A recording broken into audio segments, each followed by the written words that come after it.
ආයිබෝන් දරුවනේ උසස් පෙළ ජෛව පද්ධති තාක්ෂණ වේදීය විෂය 12 වෙනි ශ්‍රේණියට අදාළ 12 වෙනි ශ්‍රේණියේ දෙවන ඒකකයේ ජෛව පද්ධති ආශ්‍රිත පස ඒකකයේ මේ වෙනකොට ඊට අදාළ සිද්ධාන්ත කොටස් 12 පුතාලත් එක්ක කතා කරලා අවසන් කරලා තියෙන්නේ. ඒ වගේම දෙවන ඒකකයට අදාළ සමාලෝචන ප්‍රශ්න පළවෙනි කොටසෙන් අපි ඔයගොල්ලොත් එක්ක කතා කරා දුවේ පුතේ. විශේෂයෙන්ම අපි පස ආශ්‍රිත පසේ භෞතික ලක්ෂණ සහ ජෛවීය සහ රසායනික ලක්ෂණ වලට අදාළ ඒ ප්‍රායෝගික කොටස් වලට අදාළ ගණිත කොටස් දුවල පුතාලත් එක්ක අපි සාකච්ඡා කරලා අවසන් කරලා තියෙන දුවේ පුතේ. ඉතින් අපි අද දවසේ බලාපොරොත්තු වෙන දුවල පුතාලත් එක්ක මේ දෙවනි කොටස ඒකකයේ විශේෂයෙන්ම සමාලෝචන ප්‍රශ්න දෙවන කොටසත් එක්ක දරුවනේ ප්‍රශ්න කතා කරන්න බලාපොරොත්තු වෙන දෙවන එකකට අදාළ දුවල පුතාලත් එක්ක අපි අද දවසේ දුවේ පුතේ ජෛව පද්ධති ආශ්‍රිත පස සමාලෝචන ප්‍රශ්න දෙක කොටසෙන් අපි ඕගොල්ලොත් එක්ක අද එකතු වෙන්නේ දුවේ පුතේ. හොඳයි දුවේ පුතේ අපි බලමු මොනවද ප්‍රශ්න කොහොමද ප්‍රශ්න සකස් කරලා තියෙන්නේ සකස් වෙලා තියෙන ආකාරය දරුවනේ විශේෂයෙන්ම ජෛව පද්ධති ආශ්‍රිත පස ඒකකයට අදාළ ප්‍රධාන ඒකකයේ කොටස් තියෙනවා දරුවනේ ඔබ ඉගෙනගෙන තියෙනවා මේ වෙනකොට සිද්ධාන්ත කොටස් ටික එක කොටස දෙක කොටස විශේෂයෙන්ම ජෛව පද්ධති ආශ්‍රිත පස පාංශු ලක්ෂණ වගේම ශ්‍රී ලංකාවේ ප්‍රධාන පස් කාණ්ඩ පිළිබඳව දුවේ පුතේ ඔබ සිද්ධාන්ත කොටස් අපිත් එක්ක මේ වෙනකොට ඉගෙනගෙන තියෙනවා. ඉතින් විශේෂයෙන්ම මේ අපි සමාලෝචන ප්‍රශ්න කොටස් දෙකකින් ඕගොල්ලොත් එක්ක හමු වුණේ මොකද හමු වෙන්න බලාපොරොත්තු වුණේ සමාලෝචන ප්‍රශ්න පළවෙනි කොටසෙන් ඕගොල්ලොත් එක්ක කොහොමද විශේෂයෙන්ම මේ භෞතික ලක්ෂණ වලට අදාළ ගණනය කිරීම කරන්නේ ඒ භෞතික ලක්ෂණ වලට අදාළ කොහොමද මේ ප්‍රශ්න වලට උත්තර ලියන්නේ පිළිතුරු ලියන්නේ කියන එක සම්බන්ධයෙන් විශේෂයෙන්ම කතා කරා. ඊට අදාළ ප්‍රායෝගික කොටස් අපි කතා කරා විභාගයේදී අහන්න පුළුවන් ව්‍යුහගත ප්‍රශ්න බහුවර්ණ මාදලිය සහ රචනා මාදී ප්‍රශ්න වලට පිළිතුරු ලියන්න යනකොට දරුවනේ අපිට ඒ කොටස් අතිශයින් වැදගත් වෙනවා. මම හිතන්නේ ඔබට ඒක අවුලුත් අත්දැකීමක් වෙන්නේ නැති. අනිවාර්යයෙන්ම ඉතින් දුවේ පුතේ අපි අද ආරම්භ කරනවා විශේෂයෙන්ම ජෛව පද්ධති ආශ්‍රිත පස මේ සමාලෝචන ප්‍රශ්න දෙවන කොටසත් එක්ක ඔබත් එක්ක අපි අද එකතු වෙන්නේ. බලමු දරුවනේ අපි ප්‍රශ්නෙට යමු අපි පටන් ගමු අපි රයිට්. පළවෙනි ප්‍රශ්නේ රයිට් බලමු. ජෛව පද්ධතිවල පැවැත්ම සඳහා ඊතා වැදගත් ක්‍රියාවලි රැසක් පස තුල සිදුවේ. අන්න බලන්නකෝ. දැන් මෙහෙමයි පුතේ ව්‍යුහගත ප්‍රශ්න පත්‍රය දන්නවනේ. රචනා ප්‍රශ්න පත්‍රය ගත්තාම රචනා ප්‍රශ්න පත්‍රයේ කොටස් දෙකයි දරුවනේ. දැන් BST රචනා ප්‍රශ්න පත්‍රය ගත්තාම අපි දන්නවා දරුවනේ රයිට්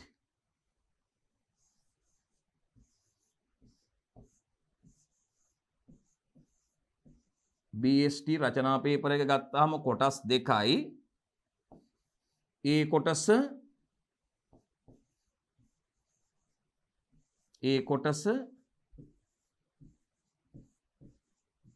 ව්‍යුහගත රචනා.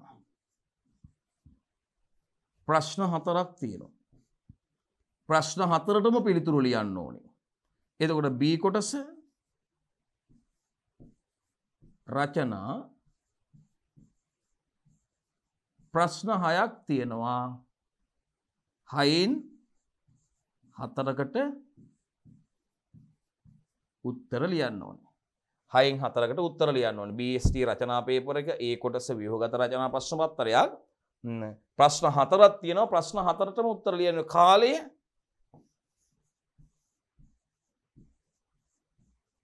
පැය 1යි. එතකොට B කොටස ප්‍රශ්න 6ක් තියෙනවා. 6න් 4කට උත්තර ලියන්නේ කාලය පැය 2යි.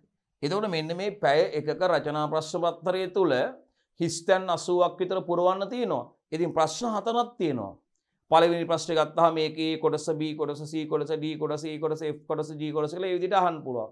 ඒ වගේම දෙවෙනි ප්‍රශ්නෙත් එහෙමයි ඒකේ A B C D කොටස් තියෙන්න පුළුවන්. තුන්වෙනි ප්‍රශ්නෙත් A B C D E F ආදී වශයෙන් කොටස් තියෙන්න පුළුවන්. හතරවෙනි ප්‍රශ්නෙත් A B C D E F G ආදී වශයෙන් කොටස් තියෙන්න පුළුවන්. ඉතින් මේ උත්තර ලියන්න අපි සූදානම් වෙනකොට ව්‍යුහගත රචනා ප්‍රශ්න අනිවාර්යයෙන්ම ප්‍රශ්න කොටම උත්තර ලියන්න බල ඉන්න කවිනම වටපිට බල ඉන්න වෙලාවක් නැහැ. මොකද පැයෙන් ඒක ඉවර කරලා ඊළඟ පැය දෙකේ මොකද සම්පූර්ණ රචනා ප්‍රශ්න පත්‍රයට අපිට හම්බෙන්නේ කාලය පැය 3යි. මේ පැය තුනෙන් පළවෙනි පැය අපි ව්‍යුහගත රචනා ප්‍රශ්න පත්‍රයට වෙන් කරනකොට ඒ පළවෙනි පැය ඇතුළත අපි සම්පූර්ණයෙන්ම මේ ව්‍යුහගත රචනා ප්‍රශ්න 4ටම සම්පූර්ණ ප්‍රශ්න 4ම කම්ප්ලීට් අවසන් කරන්න ඕනේ. ලියලා අවසන් කරන්න ඕනේ. ඉතින් ඒකට අපි වැඩිපුර ව්‍යුහගත රචනා ප්‍රශ්න කරලා තියෙන්න ඕනේ. අපි එකපාරටම ගිහිල්ලා විභාගෙට කෙලියම වාඩිලා අපි මේ ඔක්කොම පාඩම් කරලා තියෙන අපි ඔක්කොම දන්නවා කියලා සියල්ල දන්නවා කියලා ගිහිල්ලා අපිට එකපාරටම වාඩිලා ඒක කරන්න බෑ.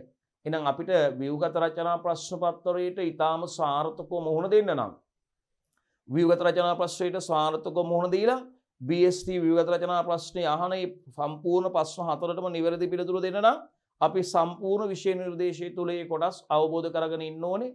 පාඩම් කරලා තියෙන්න ඕනේ. විෂය නිර්දේශයේ 12 වෙනි ශ්‍රේණියට අදාළ පාඩම් 11ක් තියෙනවා. 13 වෙනි ශ්‍රේණියට අදාළව පාඩම් 8ක් තියෙනවා. සම්පූර්ණ පාඩම් 19ක් තියෙනවා. ඉතින් ඒක නිසා මතක තියාගන්න දුවේ පුතේ අපි මේවා පාඩම් කරලා විෂය කරුණු අධ්‍යයනය කළා ඉඳලා විතරක් ප්‍රමාණවත් නැහැ. අපි පහුගිය විභාග පහුගිය අවුරුදු වල පවත්වලා තියෙන විභාග ප්‍රශ්න පත්‍ර වල තියෙන ව්‍යුහගත රචනා ප්‍රශ්න පත්‍ර අඩුම තරමේ දෙතුන් වතාවක්වත් විභාගයට කලින් කරලා යන්න ඕනේ.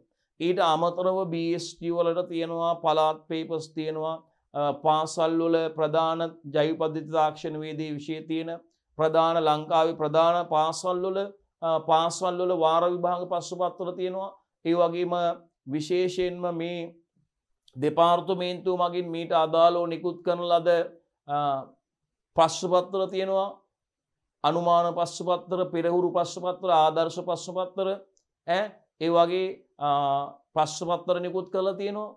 ඉතින් මෙන්න මේ ප්‍රශ්න පත්‍ර වල තියෙන ව්‍යුහගත ප්‍රශ්න ඒ වගේම පළාත් ප්‍රශ්න පත්‍ර තියෙනවා. වායඹ පළාත්, උතුරු මැද පළාත්, මධ්‍යම පළාත්, බස්නාහිර පළාත්, දකුණු පළාත්, සබරගොම පළාත්, ඌව පළාත් විදිහට මේ පළාත් අධ්‍යාපන කාර්යාල වලින් පළාත් අධ්‍යාපන කාර්යාල වලින් නිකුත් කරන ලද පළාත් පේපර්ස් තියෙනවා. ඉතින් මේවා තුලත් ගුරුවරු හදලා තියෙන මේවා බොහොම හොඳට සකස් කරලා තියෙනවා. මේ ප්‍රශ්න පත්‍ර වැඩි හරියක් ඉතාම හොඳ තත්ත්වයේ තියෙනවා තියෙන්නේ.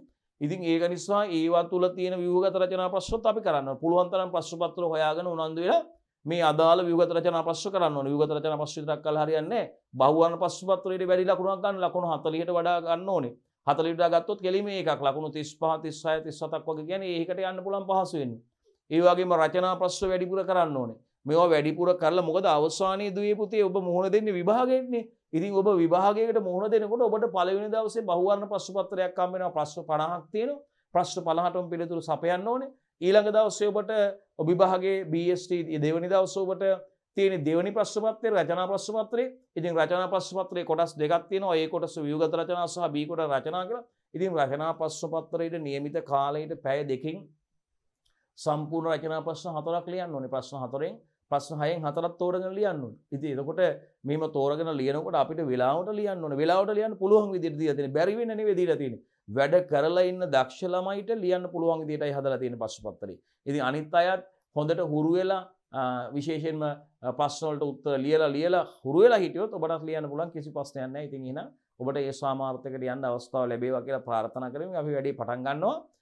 විශේෂයෙන්ම පළවෙනි ප්‍රශ්නේ බලන්න හින්ට් එකක් දීලා තියෙනවා. පොඩි ඉඟියක් දෙනවා. සාමාන්‍ය ව්‍යුහගත රචනා ප්‍රශ්නයක් පටන් ගන්නකොට අපි දැන් පළවෙනි ව්‍යුහගත රචනා ප්‍රශ්නේ ඒ කොටස පටන් ගන්නකොටම අලුතෙන් ප්‍රශ්නයක් පටන් ගන්නකොට ඉඟියක් දීලා තමයි ඒ ඇසුරින් ප්‍රශ්නයක් අහන්නේ. ඉතින් මමත් මෙතන ඕගොල්ලන්ට ඉඟියක් දීලා ඒ ඉඟිය ඇසුරින් ප්‍රශ්නයක් අහලා තියෙනවා. බලන්න මොකද්ද දීලා තියෙන්නේ ඉඟිය කියලා. බලන්න ඉඟියක් දීලා තියෙනවා ජෛව පද්ධතිවල පැවැත්ම සඳහා. කාගේ පැවැත්ම සඳහාද දරුවනේ? ජෛව පද්ධතිවල පැවැත්ම සඳහා ඊතා වැදගත් ක්‍රියාවලි රැසක් පස තුල සිදුවේ. අප්පෝ අපි දන්නවා. ජෛව පද්ධතිවල පැවැත්ම සඳහා ඊතා වැදගත් ක්‍රියාවලි රැසක් කොහෙද සිදු වුණා කියලා කියන්නේ? පස තුල සිදු වෙනවලු. එහෙනම් මතක් කරගන්න වෙයි නේද? ටක් ගාලා මේ වෙද්දි ගලාගෙන එන්න ඕනේ මතක් වෙන්න ඕනේ මේ ජෛව පද්ධතිය සඳහා මේ පසෙහි වැදගත්කම් මතක් කරගන්න වෙනවා නේද? එහෙනම් හින්ට් එකෙන් ඉඟියෙන් කියන්නේ මොකද්ද? මේ ජෛව පද්ධති සඳහා බලන්නකෝ. ජෛව පද්ධතිවල පැවැත්ම සඳහා ඊතා වැදගත් ක්‍රියාවලි රැසක් ජෛව පද්ධතිවල පැවැත්ම සඳහා ඊතා වැදගත් ක්‍රියාවලි රැසක් දුවේ පුතේ මොකද කියන්නේ? පස තුල සිදු වෙනවලු. අන්න අපිට ඉඟියක් දීලා හින්ට් එකක් දීලා අපෙන් අහනවා ජෛව පද්ධති තුල පසෙහි විවිධ හැසිරීම් සඳහා ජෛව පද්ධති තුල පසෙහි විවිධ හැසිරීම් සඳහා හේතු වන පසේ ප්‍රධාන ලක්ෂණ තුනක් සඳහන් කරන්නවලු. බලන්නකෝ. අපි මේ ලියපු ටික මකලා දාමු නේද? රයිට්. බලන්නකෝ. බලන්න දුවලා පුතාලා පටන් ගන්න බලන්න. වැඩි කොහොමද කියලා බලන්න. පටන් ගත්ත තැනම වැඩි ගොඩ දා ගන්න බලන්න. ඔගොල්ලොත් අපිත් එක්කම ප්‍රශ්න වලට උත්තර ටික ලියාගෙන යමු. right? කතා කරන අතරතුරම ප්‍රශ්න වලට උත්තර ටික ලියාගෙන යනවා නම් එතකොට ඔබේ කාලය ඉතුරු වෙනවා. ඔබටත් ලේසි එක වැඩේ. ඔබේ කාලය නැවත එතකොට බලන්න අවශ්‍ය වෙන්නේ නැහැ නේ. අපි බලන first time බලනකොටම වැඩේ කරගෙන යනවා. බලන්න රෙඩි වෙනකොටම මේ උත්තර ලියන්න right පොතක් ලෑස්ති කරගෙන BST දෙවන එකකේ සමාලෝචන ප්‍රශ්න දෙක කියලා ලියලා දාලා එතකොට ඔබට පැටලෙන්නේ නැහැ. ඔබට ඒක අරගෙන BST වලට අදාළ දෙවන ඒකකයේ ජෛව පද්ධතිය ආශ්‍රිත පස දැන් සමාලෝචන ප්‍රශ්න දෙක කියලා දාගත්තා. ඉතින් දැන් අපි ටක් ගාලා ප්‍රශ්න ලියාගත්තා. උත්තරේ දාගෙන යනවා. ටක් ගාලා අපි කතා කරන අතරතුරම ප්‍රශ්න ලියාගෙන අපිත් එක්කම ඔබ ලියාගෙන යනවා. ඒතකොට අමුතුවෙන් මේ සඳහා නැවත බලලා ආයේ කාලයක් මේ විදිහින් යොදවන්න අවශ්‍ය නැහැ. එකපාරම වැඩේ අහවර කරගන්න පුළුවන්. එහෙනම් හින්ට් එක තමයි ජෛව පද්ධති වල පැවැත්ම සඳහා ඉතා වැදගත් ක්‍රියාවලි රැසක් පස තුළ සිදුවී නම් පස සම්බන්ධයෙන් අහන්නේ. ජෛව පද්ධති තුළ පසෙහි විවිධ හැසිරීම් සඳහා ජෛව පද්ධති තුළ පසෙහි විවිධ හැසිරීම් සඳහා right හේතු වන පසේ ප්‍රධාන ලක්ෂණ තුනක් සඳහන් කරන්න කියලා. පසේ ප්‍රධාන ලක්ෂණ තුනක් සඳහන් කරන්න කියලා. බලන්න ඔබේ පිළිතුර හරිද කියලා. ඔබ දැන්ටමත් පිළිතුර ලියලා තියෙනවා නම් බලන්න පිළිතුරට යන්න. මෙන්න භෞතික ලක්ෂණ, රසායනික ලක්ෂණ සහ ජෛවීය ලක්ෂණ. පිළිතුර ලියාගන්න. ඔන්න පිළිතුර. කවුද ලක්ෂණ තුන? අපි කතා කරලා අවසන් මේ ලක්ෂණ තුන ගැන. භෞතික ලක්ෂණ, රසායනික ලක්ෂණ, ජෛවික ලක්ෂණ. එපමණයි. right? ලකුණු 3 බැගින් 9ක් දෙන්න පුළුවන්. නැත්නම් 3ටම එකක බැගින් ලකුණු 3ක් දෙන්න පුළුවන්. එකකට ලකුණු 3 බැගින් එක ලක්ෂණයකට ලකුණු 3 බැගින් 3යි 6යි 9ක්. ලක්ෂණ 3 ලියනවාට 3යි 6යි ලකුණු 9ක්. නැත්නම් ලකුණු එක බැගින් එකකට එක බැගින් කරුණු ලක්ෂණ 3ට ලකුණු 3ක් දෙන්නත් පුළුවන්. ලකුණු එකකට 3 බැගින් 3යි 6යි ලකුණු 9ක් දෙන්නත් පුළුවන්. දැන් ඔබ මේ ලකුණු ටික එකතු කරගෙන ඉන්නේ නේ. හරි. එහෙනම් පැහැදිලි. අපි යමු දෙවෙනි ප්‍රශ්නෙට දරුවනේ. දෙවෙනි ප්‍රශ්නෙට යමු. පස හඳුන්වන්න. right. කරන්න බලන්න. පස හඳුන්වලා දෙන්න දරුවනේ. පස හඳුන්වලා දෙන්න. අපි දැනටමත් දන්නවා නේද? පොඩි වෙලාවක් කරන් පස හඳුන්වන්න බලන්න. පස හඳුන්වන්න දරුවනේ. අපි දන්නවා පස කියපුවාම නේද? ඛනිජ, කාබනික ද්‍රව්‍ය, පාංශු ජලය, පාංශු වාතය සහ පාංශු ජීවීන්ගෙන් සමන්විත නේද? පෘථුවිය මතුපිට ඒ වගේම කොහෙද? ගොඩබිම. පෘථුවිය මතුපිට ගොඩබිම. ශාක වර්ධනයට අවශ්‍ය මාධ්‍ය සපයන්නා වූ මොකද්ද සපයන්නේ? ශාක වර්ධනයට අවශ්‍ය මාධ්‍ය සපයන්නා වූ කවුද? ගතික වූ දේහයක් කියලා කියනවා අපි. කවුද මේ පසේ අඩංගු වෙන්නේ අන්තර්ගත වෙන්නේ? ඛනිජ, කාබනික ද්‍රව්‍ය, පාංශු ජීවීන්, පාංශු ජලය, ඒ වගේම පාංශු වාතයෙන් සමන්විතයි. පෘථුවිය මතුපිට පෘථුවියේ සපේස් එකේ පෘථුවිය මතුපිට කොහෙද? මතුපිට ගත්තාම මතුපිට ජල ප්‍රභාවත් වෙනවා. එහෙනම් අනිවාර්යෙන් කියන්නේ පෘථුවිය මතුපිට කොහෙද? ගොඩබිම. මොනවටද? ශාක වර්ධනයට අවශ්‍ය වෙන්නා වූ කවුද? මාධ්‍ය සපයන්නා වූ. ශාක වර්ධනයට අවශ්‍ය වන්නා වූ මාධ්‍ය සපයන්නා වූ අපි කියනවා මොන දේහයක්ද? ගතික වූ දේහයක් කියලා කියනවා. ගතික කියන්නේ වෙනස් වෙන සුළුයි පුතේ, වෙනස් වෙනවා. ගතික වූ දේහයක් කියලා පසට කියනවා. කොහොමද හරිද බලන්න ඔබ. කොහොමද බලමු ඔබ පස හඳුන්වලා තියෙන්නේ බලන්න. පස හඳුන්වන්න. ඔන්න බලන්න ඔබ පස හඳුන්වලා තියෙන්නේ. ඛනිජ, කාබනික ද්‍රව්‍ය, විවිධ ජීවී ආකාර සහ ජලයෙන් සමන්විත කොහෙද? පෘථුවිය මත පිහිටා ඇති. නැත්නම් පෘථුවිය මත පිහිටා ඇති. පෘථුවිය මත ගොඩබිම කියන්නත් පුළුවන්. පෘථුවිය මත හරි පිහිටා ඇති ශාක වර්ධනයට අවශ්‍ය මාධ්‍ය සපයනු ලබන ගතික වූ ජෛවීය දේහයක්. ගතික වූ දේහයක් කියලා කියන්න පුළුවන්. ගතික වූ දේහයක්. ගතික වූ දේහයක් කියලා කියන්න පුළුවන්. අපි මෙතන ශාක වර්ධනයට අවශ්‍ය මාධ්‍ය සපයන්නා වූ මෙතන මේ ජෛවීය කියන කොටස නැතුව යන්න දරුවනේ මේක ලියන්න අවශ්‍ය නැහැ. ඒක මේ ගතික වූ දේහයක් කියලා ලියන්න දරුවනේ. right. ගතික වූ දේහයක්. බලන්න පස යනු ඔබ ලියලා තියෙන ආකාරයෙන් හරිද බලන්න. ඛනිජ කමාවක් එන්න ඕනේ. ඛනිජ, කාබනික ද්‍රව්‍ය, විවිධ ජීවී ආකාර සහ ජලයෙන් සමන්විත කොහෙද පෘථුවිය මත නැත්නම් පෘථුවිය මත පිට ගොඩබිම කියලා කියන්නේ. පෘථුවිය මත නැත්නම් පෘථුවිය මත පිට ගොඩබිම. පෘථුවිය මත කොහෙද ගොඩබිම පිහිටා ඇති. ශාක වර්ධනයට අවශ්‍ය මාධ්‍ය සපයන්නා වූ කවුද? ගතික වූ දේහයකි. ගතික වූ දේහයක්. මේ ජෛවීය කියන කැලල දාන්න හැටි. ඒක අවශ්‍ය නැහැ. ගතික වූ දේහයක්. හරි. එතකොට බලන්න පෘථුවියේ ගොඩබිම ප්‍රදේශ වලින් වැඩි ප්‍රමාණයක් විවිධ ඝනකමකින් යුක්ත පස් ස්තරයකින් ආවරණය වෙලා තියෙනවා. බලන්න එතකොට පස හඳුන්වන්න කිව්වොත් ලකුණු 20ක් දෙනවනේ. පස හඳුන්වන්න කිව්වොත් රචනා ප්‍රශ්නයක පස මෙහෙමයි. රචනා ප්‍රශ්නයක ඇහුවොත් පසේ වැදගත්කම් පැහැදිලි කරන්න කියලා ඉස්සෙල්ලා පස හඳුන්වන්න ඕනේ අපි. ජෛව පද්ධති සඳහා පසේ වැදගත්කම් සඳහන් කරන්න කිව්වොත් නැත්නම් පැහැදිලි කරන්න. ජෛව පද්ධති උදෙසා නැත්නම් ජෛව පද්ධති වලදී පසේ වැදගත්කම් පැහැදිලි කරන්න කිව්වොත් දරුවනේ අනිවාර්යයෙන්ම රචනා ප්‍රශ්නයකදී අපි පස හඳුන්වන්න ඕනේ. ලකුණු 20ක් හම්බ වෙනවා හැඳින්වීමට. අපිට පස හඳුන්වන්නේ කොහොමද? පසේ අණු ඛනිජ කාබනික ද්‍රව්‍ය විවිධ ජීවී ආකාර සහ ජලයෙන් සමන්විත පෘථුවිය මත නැත්නම් පෘථුවිය මත පිට ගොඩබිම පිහිටා ඇති ශාක වර්ධනයට අවශ්‍ය මාධ්‍ය සපයන්නා වූ ගතික වූ දේහයක්. ගතික වූ දේහයක් කියලා අපි ලියන්නේ.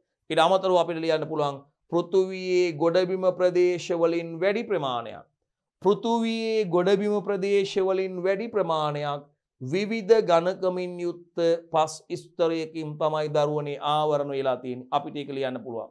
පෘථුවියේ ගොඩබිම ප්‍රදේශ වලින් වැඩි කොටසක් පෘථුවියේ ගොඩබිම ප්‍රදේශ වලින් වැඩි කොටසක් නැත්නම් වැඩි ප්‍රමාණයක් දරුවනේ විවිධ ඝනකමකින් යුක්ත මොන වගේද? පස් ස්තරයකින් විවිධ ඝනකමකින් යුක්තව පස් ස්තරයකින් ආවරණය වෙලා පවතින. එය පෘථුවි කබොල නිර්මාණය වී ඇති මතුපිට ස්තරයයි.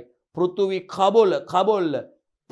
කබොල නිර්මාණය වෙලා තියෙන මතුපිට ස්තරයේ විදිහට අපිට පස හඳුන්වන්න පුළුවන්. එය පෘථුවි කබල නිර්මාණය වෙලා තියෙන කවුද දරුවනේ? මතුපිට ස්තරයේ ලෙස අපිට හඳුන්වන්න පුළුවන්. පෘථුවි කබල නිර්මාණය වෙලා තියෙන මතුපිට ස්තරයේ විදිහට හඳුන්වන්න පුළුවන්. රයිට්. ඊළඟ ප්‍රශ්නය එනවා.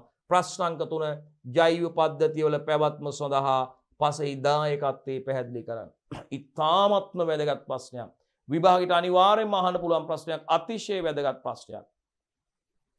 මේ ඒකකේ පළවෙනි කොටසට අදාළ ඉතාමත්ම වැදගත් කොටසක්, වැදගත් ප්‍රශ්නයක්. රයිට්. ඕගොල්ලන්ට ලියන්න පටන් ගන්න පුළුවන්. අපිත් එක්ක ලියන්න පුළුවන්. පටන් ගන්න බලන්න ඉක්මනින් ලියාගෙන යන්න දරුවනේ. බලමු. එහෙනම් ඉතාම වැදගත් ප්‍රශ්නයක් විභාගෙදී අහන්න පුළුවන්. විභාග මට්ටමේ ප්‍රශ්නයක්. ඉතාමත්ම හොඳ තත්ත්වයේ තියෙන ප්‍රශ්නයක්. බලා ගන්න. ජෛව පද්ධතිය වල පැවැත්ම සඳහා කාගේ පැවැත්ම සඳහාද?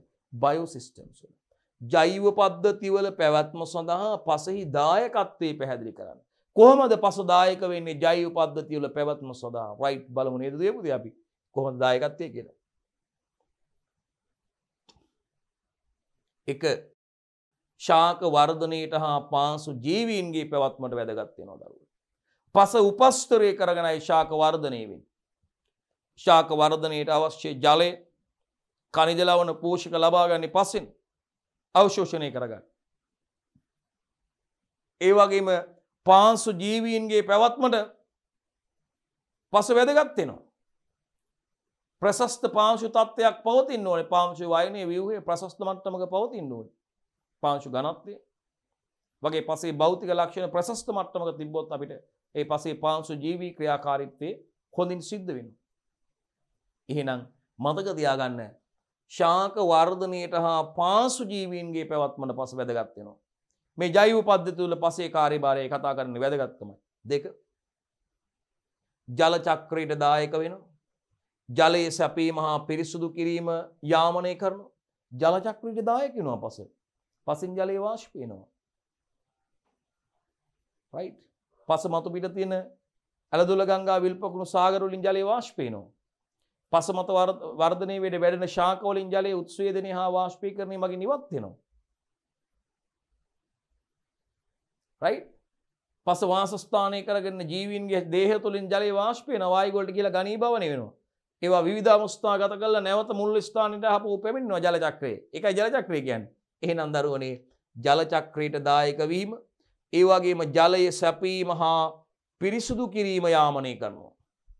ජලයේ සැපීම හා පිරිසුදු කිරීම යාමනය කරනවා පස. ඒ වගේම ස්වභාවික ප්‍රතිචක්‍රීකරණ පද්ධතියක් විදිහට බලන්න. ස්වභාවික ප්‍රතිචක්‍රීකරණ පද්ධතියක් විදිහට පෘථුවි වායුගෝලයේ විකරණීකරණය සහ පෝෂක ගබඩාවක් විදිහට පස ක්‍රියා කරනවා. පෝෂක සංචායකයක් පසේ පෝෂක ගබඩාගෙන කරගෙන තියාගෙන පෝෂක ගබඩාවක් විදිහට පස ක්‍රියාත්මක වෙනවා. එහෙනම් ස්වභාවික ප්‍රතිචක්‍රීකරණ පද්ධතියක් විදිහට අපිට කියන්න පුළුවන් පෘථුවි වායුගෝලයේ විකරණීකරණය සහ පෝෂක ගබඩාවක් විදිහට පස ක්‍රියා කරනවා. ඒ වගේම විවිධ ජීවීන් සඳහා වාසස්ථාන සපයන මාධ්‍යයේ පසයි. පස වාසස්ථානය කරගත්ත ජීවීන් ඉන්නවා. විවිධ ජීවීන්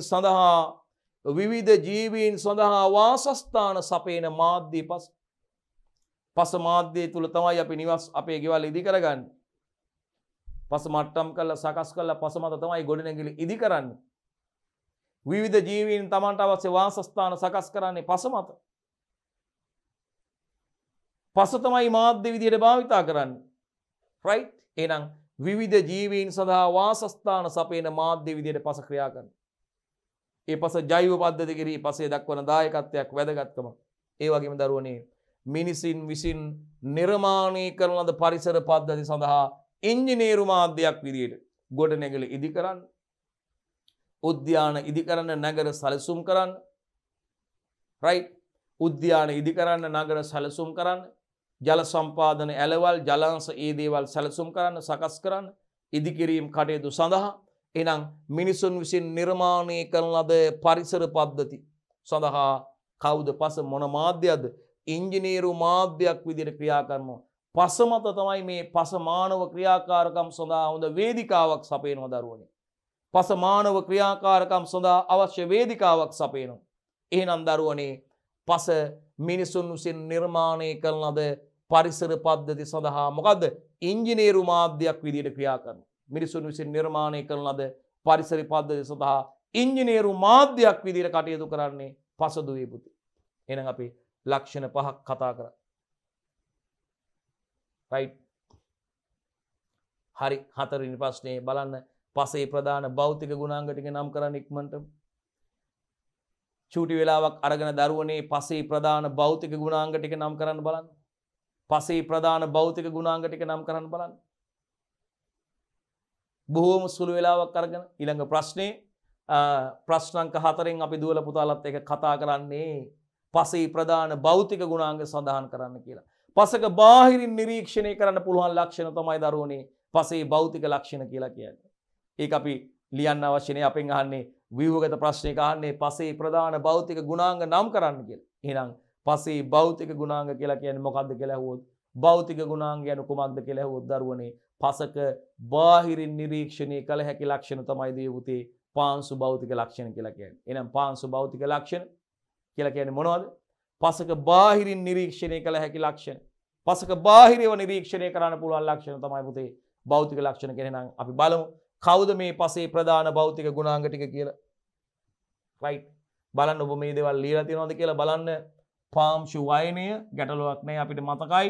පාංශු ව්‍යුහය, පාංශු වර්ණය අලුතෙන් එකතු වුණා දරුවනේ BST වලට 2017 විෂය යාවත්කාල වලට පස්සේ. පාංශු සංස්ථිතිය, පාංශු ඝනත්වය, ඝනත්වය ආකාර දෙකයි දෘශ්‍ය ඝනත්වය හා සත්ත්ව ඝනත්වය කියලා අපි කියනවා. පාංශු සවිවරතාවය, ඒ වගේම තවත් භෞතික ලක්ෂණයක් විදිහට පාංශු උෂ්ණත්වය එකතු වුණා. ඒ වගේම රසායනික ලක්ෂණයක් යටතේ වර්ග කරලා තිබ්බ, කාණ්ඩ කරලා තිබ්බ විද්‍යුත් සන්නායකතාවය, ඉලෙක්ට්‍රිකලි කන්ඩක්ටිවිටි EC කියන කෙනත් අපිට භෞතික ලක්ෂණයක් ඇරෙද තමයි දැන් අලුතෙන් අපි විෂය යාවත් කාල වලට පස්සේ වර්ගීකරණය කරන්නේ, වර්ග කරලා තියෙන්නේ. විද්‍යුත් සන්නායකතාවය නේද? රයිට්. පස්සේ අඩංගු අයන ප්‍රමාණය පිළිබඳ අපි ඒකදී විමසලිමත් වෙන්න ඕනේ, විමර්ශනය වෙන්න කරන්නේ. විද්‍යුත් සන්නායකතාව, electrical conductivity EC. එහෙනම් බලන්න අලුතෙන් එකතු වෙච්ච කට්ටිය පාංශු වර්ණය පාංශු සංස්ථිතිය 2යි පාංශු උෂ්ණත්වය 3යි විද්‍යුත් සන්නායකතාව 4යි right අලුතෙන් ඔක්කොම කීයද 1යි 2යි 3යි 4යි 5යි 6යි 7යි 8යි බලන්න 8ම ලියලා තියෙන්න ඕනේ 8ම ලියලා තියෙනවද බලන්න 8ම කියන්න බලන්න නැතුව කියන්න බලන්න 8ම කියන්න බලන්න දරුවනේ බලන්න නැතුව කියමු බලන්න පාංශු ව්‍යුහය පාංශු වයනය ඒ වගේම අපිට කියන්න පුළුවන් පාංශු වර්ණය පාංශු සංස්ථිතිය කියපුවම 5යි පාංශු උෂ්ණත්වය කියපුවම 6යි ඊට පස්සේ පාංශු ඝනත්වය කියපුවම 7යි ඊට පස්සේ තව කෙනෙක් ඉන්නවා කවුද පාංශු විද්‍යුත් සන්නායකතාවය කියපුවම 8යි පාංශු විද්‍යුත් සන්නායකතාවය කියපුවම 8යි බලන්න 8 දෙනා හරියද කියලා නම් කරමුද right පාංශු වයනය 1යි පාංශු ව්‍යුහය 2යි පාංශු වර්ණය 3යි පාංශු සංස්ථිතිය 4යි පාංශු ඝනත්වය 5යි පාංශු සවිවරතාව 6යි පාංශු උෂ්ණත්වය 7යි පාංශු විද්‍යුත් සන්නායකතාවය 8යි right භෞතික ලක්ෂණ ආකාර 8ක් සඳහන් කරලා තියෙනවා right පස්සේ භෞතික ලක්ෂණ සඳහන් කරන්න කියලා මේ ප්‍රශ්නය ඇහුවේ බලන්න ප්‍රශ්නට ආයෙත් ගිහිල්ලා පස්සේ ප්‍රධාන භෞතික ගුණාංග නම් කරන්න කියලා ඇහුවේ මෙන්න පස්සේ ප්‍රධාන භෞතික ගුණාංග නම් කරලා තියෙනවා පාංශු වයනය පාංශු ව්‍යුහය පාංශු වර්ණය පාංශු සංස්ථිතිය ඒ වගේම පාංශු ඝනත්වය පාංශු සවිවරතාවය පාංශු උෂ්ණත්වය සහ පාංශු විද්‍යුත් සන්නායකතාවය අපි අලුතෙන් මේකට එකතු කරපු එක්කෙනා භෞතික ලක්ෂණ යටතේ වර්ග කරා පාංශු විද්‍යුත් සන්නායකතාවයේ දුවේ පුතේ අපි භෞතික ලක්ෂණ යටතේ වර්ග කිරීම සිදු කරලා තියෙනවා right ඒකත් මතක තියාගන්න විද්‍යුත් සන්නායකතාව දරුවනේ අපි භෞතික ලක්ෂණ යටතේ තමයි දුවේ පුතේ වර්ග කිරීම සිදු කරලා තියෙන්නේ හරි හොඳයි අපි යමු ඉදිරියට පාංශු වයනයේ වැදගත්කම් සඳහන් කරන්න ඉතින් අපි දන්නවා පසක වැලි ඒ වගේම මැටි ඒ වගේම රොන් මඩ කියන අංශූන් වල අංශූන්ගේ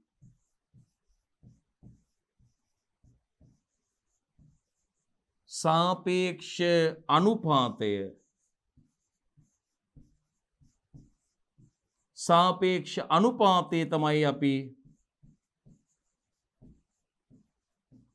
පාංශු වයනය නම් වේ. දැන් මේ වෙනකොට අපි පාංශු වයනය හරි පාංශු වයනය නිර්ණය කරන ආකාර දෙකක් ඉගෙන ගන්න තියෙනවා. ද්‍රවමාන ක්‍රමය සහ පිපෙට්ටු ක්‍රමය භාවිතා කරලා අපිට සිලබස් එකේ අනුමත කරලා තියෙන්නේ සිලබස් එකේ අපිට කරන්න තියෙන්නේ නිර්දේශ කරලා තියෙන්නේ ද්‍රවමාන ක්‍රමය මගින් පාංශු වයනය නිර්ණය කරන ආකාරය සහ පිපෙට්ටු ක්‍රමය මගින් පාංශු වයනය නිර්ණය කරන ආකාරය. ඉතින් දරුණිය සමාලෝචන ප්‍රශ්න එක කොටසින් අපි ද්‍රවමාන ක්‍රමයේ භාවිතයෙන් පාංශු වයනය නිර්ණය කරන ආකාරයත් පිපෙට්ටු ක්‍රමයේ භාවිතා කරලා පාංශු වයනය නිර්ණය කරන ආකාරයත් ඒ ක්‍රම දෙකටම අදාළව ඒ අදාළ ලැබුණු අගයන් අපිට මැටි ප්‍රතිශත වැලි ප්‍රතිශත සහ රොන් මඩ ප්‍රතිශත අපි විශේෂයෙන්ම වයන ත්‍රිකෝණයට ආදේශ කරලා අපි පස්සේ වයන පන්තිය හොයාගන්න විදිහක් දැන් දන්නවා. වයන ත්‍රිකෝණයට ආදේශ කරලා කොහොමද වයන ත්‍රිකෝණය භාවිතා කරලා අදාළ පස් කාණ්ඩයේ පස්සේ වයන පන්තිය තීරණය කරන්න කියන එකත් ඔබ දැන් තනියම කරන්න දන්නවා. එහෙනම් පුතේ පාංශු වයනයේ වැදගත්කම් කතා කරන්නේ යම් කිසි පසක තියෙන වැලි මැටි සහ රොන් මඩ කියන අංශුන්ගේ සාපේක්ෂ අනුපාතය තමයි දරුවනේ අපි පාංශු වයනය කියලා කියන්නේ. කිසියම් පසක තියෙන ඔයගොල්ලන්ට මේ අමතක වෙන දෙයක් නෑ දරුවනේ. බොහෝ වෙලාවට ළමයි පටල ගන්න දෙයක් මේ පාංශු වයනයේ ව්‍යුහය. ඒක පටල ගන්න එපා ප්‍රශ්න වලට උත්තර ලියලා හුරු වෙනකොට පාංශු වයනය කියන්නේ තවත් එකක්. ඒ වගේම පාංශු ව්‍යුහය කියන්නේ තවත් එකක් කියන එක පිළිබඳව ඕගොල්ලන්ට අවබෝධ වෙනවා. එහෙනම් අපි බලන්න යන්නේ මොනවද මේ පාංශු වයනයේ වැදගත්කම් කියලා. පසක තියෙන යම් කිසි පසක අඩංගු වැලි ඒ වගේම මැටි සහ රොන් මඩ කියන අංශු මේවා ඛනිජ අංශු ප්‍රාථමික ඛනිජ අංශු වගේම ද්විතීයික ඛනිජ අංශු විදිහටත් මේවා සකස් වෙලා තියෙනවා. මැටි ගත්තාම වැලි සහ රොන් මඩ ගත්තාම ප්‍රාථමික ඛනිජ අංශු. ඉතින් මෙන්න මේ ඛනිජ අංශු දරුවනේ මේ අපි කියන කවුද මේ ඛනිජ අංශු ප්‍රාථමික සහ ද්විතීයික ඛනිජ අංශු කවුද?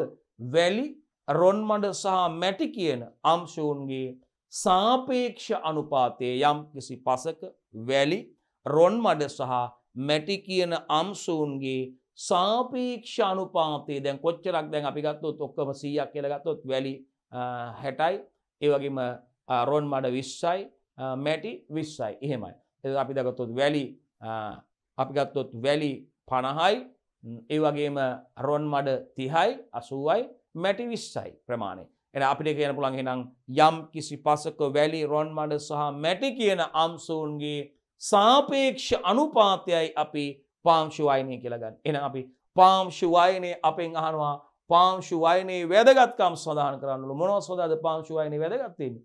එහෙනම් අපි ලියලා තියෙන්නේ බලමු. පාංශු වයනේ අනුව කිසියම් පසක රඳා පවතිය හැකි ජල ප්‍රමාණය සහ ජල වහනය පිළිබඳ අවබෝධයක් ලබා ගන්න පුළුවන්ලු. අපි දැනටමත් දන්නවා. පසේ වයනේ අනුව අපිට ඒ පසේ රඳවාගත හැකි ජල ප්‍රමාණය සහ ඒ පසේ ජල වහනය පිළිබඳව අදහසක් ගන්න පුළුවන්.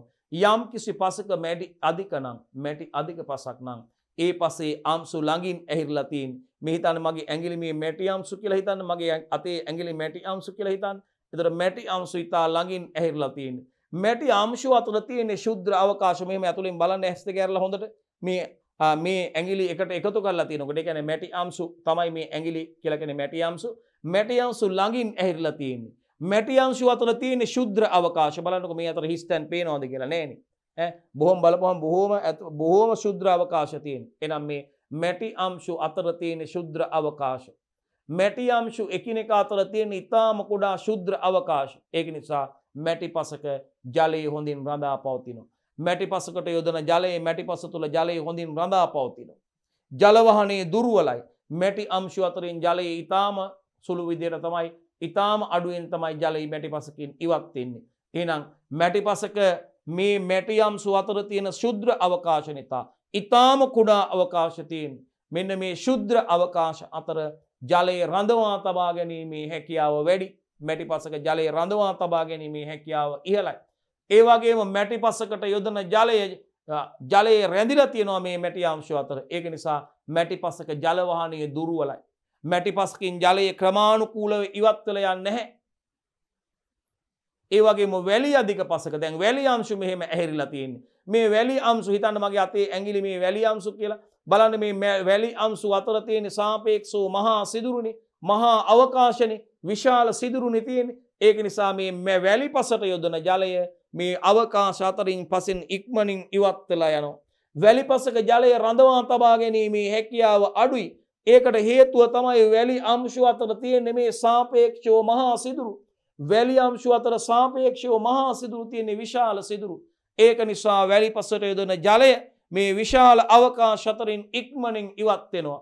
ඒ කියන්නේ වැලි පසක ජලය රඳවා තබා ගැනීමේ හැකියාව අඩුයි.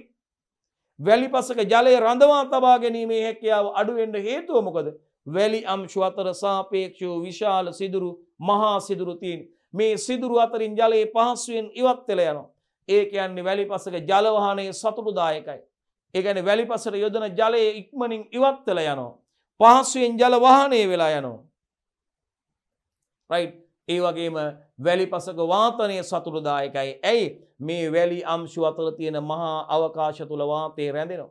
වාතය රැඳෙනවා වැලි පසක වාතනය සතුටුදායකයි. මැටි පසක මේ මැටි අංශු ළඟින් නැහෙලා තියෙන්නේ. එතකොට වාතය එනවා බලන්න මේ හතර ඉන්න පුළුවන්ද කියලා අපෝ අපිට ඉන්න බෑ මේගොල්ලෝ තදින් බැඳිලා ඉන්නේ. මේ අංශු අතර ශුද්ධ අවකාශයේ තියෙන ওই චූටි සිදුරු අස්සේ රිංගලා අපිට ඉන්න බෑ ප්‍රෙෂර් වායුවක් කැමති නෑනේ පුතේ පීඩනයෙන් යන්න. වායුවක් කැමති වැඩි පීඩන කලාපේ දැන් අඩු පීඩන කලාපයකට යන. වායුවක් කැමති නිදහසේ චලනය වෙන්න. අපි දැන් මේ ඉන්නේ පන්ති කාමරය තුලත් ඔබ ඉන්න කාමරය තුලත් බලන්න වාතය අපිට පේන්නේ. නමුත් විවිධ ස්කන්ධ හා විවිධ ප්‍රවේග වලින් මේ වායු අණු එහා මෙහා චලනය ඔබේ ඇඟේ වදිනවා මේ බෝඩ් එකේ වදිනවා බිත්තියේ වදිනවා සීලිමේ වදිනවා. ඒගොල්ලෝ නිදහසේ චලනය වෙමින් ඉන්නවා වායු අණු. යම් කිසි ස්කන්ධයක් සහ ප්‍රවේගයක් සහිතව වායු අණු කැමති අඩු පීඩනයේ වැඩි කලාපේ දැන් අඩු පීඩන කලාපයටයි වායුවක් ගමන් කරන්නේ. රයිට් මතක තියාගන්න. එහෙනම් අපිට මේ වැලි අංශු අතර තියෙන සාපේක්ෂව මහා සිදුරුනේ මගේ අතේ ඇඟිලි වැලි අංශු කියලා හිතන්න. මේ බල ඇඟිලි ඈත් කරපුවාම අංශු දෙකක් අතර අංශු අතර තියෙන විශාල සිදුරු මේ අතර වාතයට රැඳිලා ඉන්න පුළුවන්. මොකද මේ අවකාශ විශාල අවකාශ තුල වාතයට හොඳින් රැඳිලා ඉන්න පුළුවන්. නමුත් ජලයට රැඳිලා ඉන්න බෑ. වැලිපසට යොදන ජලය ඉක්මනින් ඒ පසෙන් ඉවත් වෙනවා. එහෙනම් වැලිපසක ජලය රඳවා තබා ගැනීමේ හැකියාව අඩුයි. ජල වහනේ සතුටුදායකයි. වැලිපසට යොදන ජලය ඉක්මනින් පසෙන් ඉවත් වෙලා යනවා. ක්‍රමානුකූලව ඉවත් වෙන එක තමයි අපි කියන්නේ මොකද්ද ජල වහනේ කියලා. ඒ වගේම වැලිපසක වාතනයත් සතුටුදායකයි. වාතනයේ සතුටුදායකයි. මේ විශාල සිදුරු විශාල අංශු අතර වාතය රැඳෙනවා. නමුත් මැටිපසක වාතනය දුර්වලයි. ඇයි? මැටි අංශු අතර තියෙන ශුද්‍ර අවකාශ. හරි මේ අවකාශවල ජලය පිරලා තියෙන වාතයට ඉන්න ඉඩක් නැහැනේ දරුවනේ. නිසා වාතනය දුර්වලයි මැටිපසක. ජල වහනයත් දුර්වලයි. නමුත් ජලය රඳවා තබා ගැනීමේ හැකියාව කාගේද පුතේ? මැටිපසක ඉහළයි. මේ බලන්න පාංශු වයනයේ අණුව කිසියම් පසක රඳා පැවතිය හැකි ජල ප්‍රමාණය සහ ජල වහනය පිළිබඳ අවබෝධයක් ලබා ගන්න පුළුවන්. මෙන්න උදාහරණයක් තියෙනවා. වැලිපසක නම් ජලයේ පහසුවෙන් ඉවත් වෙනවා දරුවනේ වැලිපසෙන්. මැටිපසක ජලයේ වැඩිපුර රඳවලා තියෙනවා. ඒකට හේතුව දැන් ඔබ දන්නවා. ඒ වගේම යම් පසක් කවර භෝග වගාවකට සුදුසුද යන්න තීරණය කිරීමටත් පාංශු වයනය පිළිබඳ දැනුම වැදගත් වෙනවා. අපි කියනවා වැලි අධික පසක් බොහෝමයක් භෝග වගාවන් සඳහා සුදුසු වෙන්නේ නැහැ. වැලි අධික පසක් අපි කියනවා දරුවනේ බොහෝමයක් භෝග වගාවන් සඳහා සුදුසු වෙන්නේ නැහැ. හැබැයි රටකජු සහ අල වගේ භෝග සඳහා රටකජු අලවැනි භෝග සඳහා වැලි පසක් යොදා ගන්න පුළුවන්. රයිට්. හරි. එහෙනම් අපිට යම් කිසි පසක් පුතේ කවර භෝග වගාවකට සුදුසුද යන්න තීරණය කිරීමට පාංශු වයනයේ පිළිබඳව දැනුම අපිට වැදගත් වෙනවා. බලන්න දුවේ පුතේ කිසියම් පසක් කවර භෝග වගාවකට සුදුසුද යන්න තීරණය කිරීමට අපිට පාංශු වයනයේ පිළිබඳව දැනුම වැදගත් වෙනවා. ඒ පසේ වැලි මැටි සහ රොන් මඩ කියන අංශුන්ගේ සාපේක්ෂ අනුපාතයේ මත අපිට කියන්න පුළුවන් ඒ පස කවර භෝග වගාවට සුදුසුද යන්න තීරණය කිරීමට පුතේ අපිට පාංශු වයනයේ පිළිබඳ දැනුම වැදගත් වෙනවා. පාංශු වයනයේ පිළිබඳ දැනුම වැදගත් වෙනවා දරුවනේ අපිට. බලන්න උදාහරණේ රළු වයනයක් සහිත වැලිපස බොහෝ භෝග ස්වර්ග සඳහා සුදුසු වෙන්නේ නැහැ. හැබැයි අල රටකජු වැනි භෝග සඳහා රළු වයනයක් සහිත පසක් සුදුසු වෙනවා. ජලය හොඳින් රඳා පවතින බැවින් මැටි පසක් තමයි වී වගාවට වඩාත්ම සුදුසු වෙන්නේ. ජලය හොඳින් රඳා පවතිනවා මැටි පසක. මේ බලන්නකො මැටි අංශු අතර තියෙන ශුද්‍ර අවකාශනේ. දැන් අපිට වතුර දූතක් ගන්න වුණාම අපි මෙහෙම අත් දෙක මෙහෙම ඈත් කරලා ඇඟිලි ඈත් කරලා ගත්තොත් මොකද වෙන්නේ? වතුරලා වැඩි දුරට තියා වතුර ටික බොන්නවත් බෑ. ඒ වැටෙන ඒ වතුර ටික මොකද වෙන්නේ? මේ විශාල සිදුරු තුලින් ඉවත් වෙලා යනවා. වැලිපසක හරියට රළු වයනක් සහිත පසක එහෙමයි. වැලිපසට යොදන ජලය ඉක්මනින් ඒ පසෙන් ඉවත් වෙනවා. ඒ වගේම මේ බලන්නකො අංශු අතර විශාල අවකාශන තියෙන.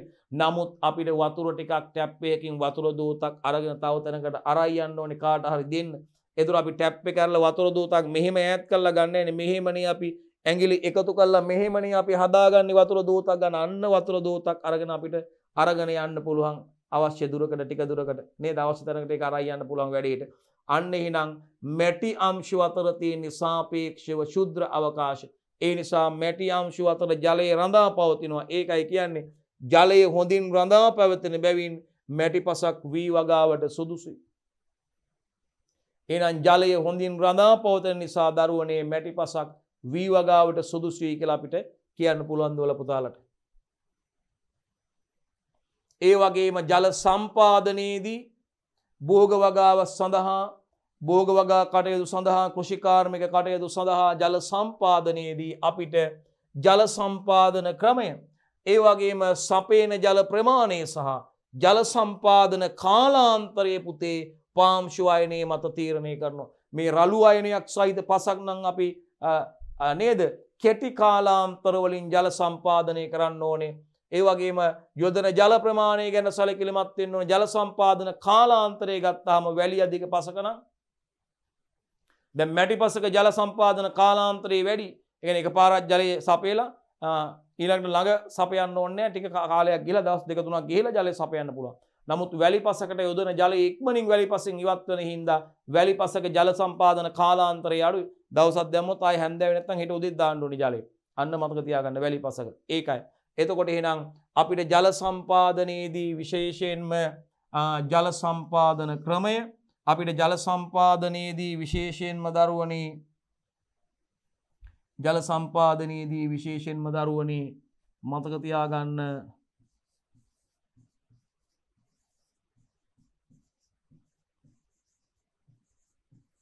ජල සම්පාදන ක්‍රමය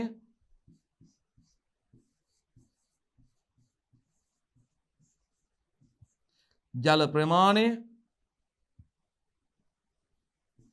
ඒ වගේම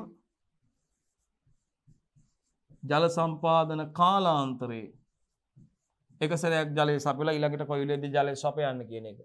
රයිට් මේ බලන්න එහෙනම් ජල සම්පාදනයේදී පුතේ ජල සම්පාදන ක්‍රමය බිඳු ජල සම්පාදනයද විසුරුම් ජල සම්පාදනයක්ද එහෙම නැත්නම් පෘෂ්ඨීය ජල සම්පාදනයක් විදියට පස මතු පිටින් ජලය ගලා යාමට සලස්වන අපි කියනවා මොනවද වැටි ජල සම්පාදනයද ඇලි ජල සම්පාදනයද තීරු ජල සම්පාදනයද නැත්නම් පොළොව පෘථිවි ඒ කියන්නේ මතු පිට පෘෂ්ඨයට යටින් සිදු කරන උපපෘෂ්ඨීය ජල සම්පාදනයක්ද නැත්නම් ශුද්ධ ජල සම්පාදනයක්ද බිඳු සහ විසුරුම් ජල සම්පාදන පද්ධතිය යොදාගෙන සිදු කරන ශුද්ධ ජල සම්පාදනයක්ද කියන එක තීරණය කරන්න අපිට විශේෂයෙන්ම ජල සම්පාදනයේ දී ජල සම්පාදන ක්‍රමයේ තීරණය කරන්න වගේම සම්පාදනය කරන්න ඕනේ සැපිය යුතු ජල ප්‍රමාණය වගේම ජල සම්පාදන කාලාන්තරය පාම්ශු වයනයේ මත තීරණය කරනවා. එහෙනම් බිම් සැකසීමට සුදුසු උපකරණ තෝරා ගැනීමේදී පාම්ශු වයනය පිළිබඳ දැනුම වැදගත් වෙනවා.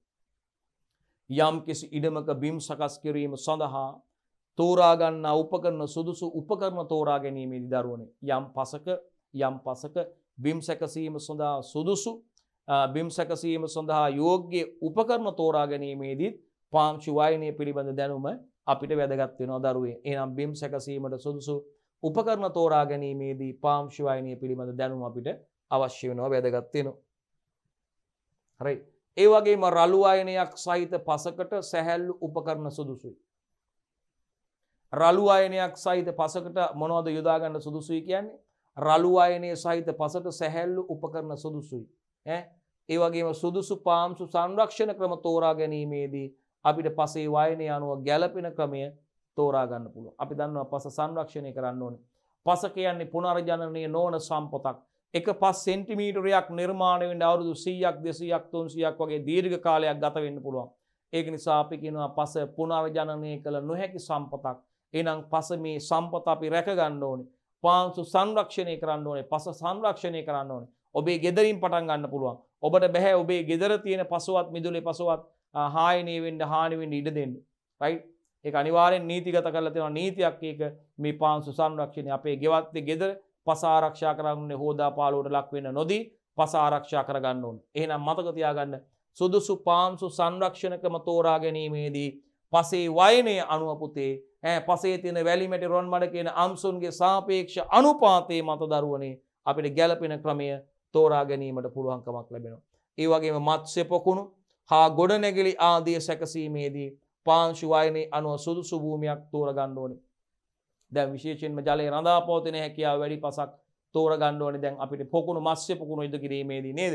බලන්න මත්ස්‍ය පොකුණු ඒ වගේම ගොඩනැගිලි ආදී ඉදි කිරීමේදී පාංශු වයනයේ අනුව ඒ කියන්නේ පසේ තියෙන වැලි මැටි රොන් මඩ කියන අංශුන්ගේ සාපේක්ෂ අනුපාතය අනුව ඒ සඳහා සුදුසු භූමිය තෝරා ගැනීම වැදගත් වෙනවා පුතේ. බලන්න මත්ස්‍ය පොකුණු හා ගොඩනැගිලි ආදී හදන්න යනකොට පුතේ පාංශු වයනයේ අනුව සුදුසු භූමිය තෝරා ගත යුතුයි. රයිට් හරි.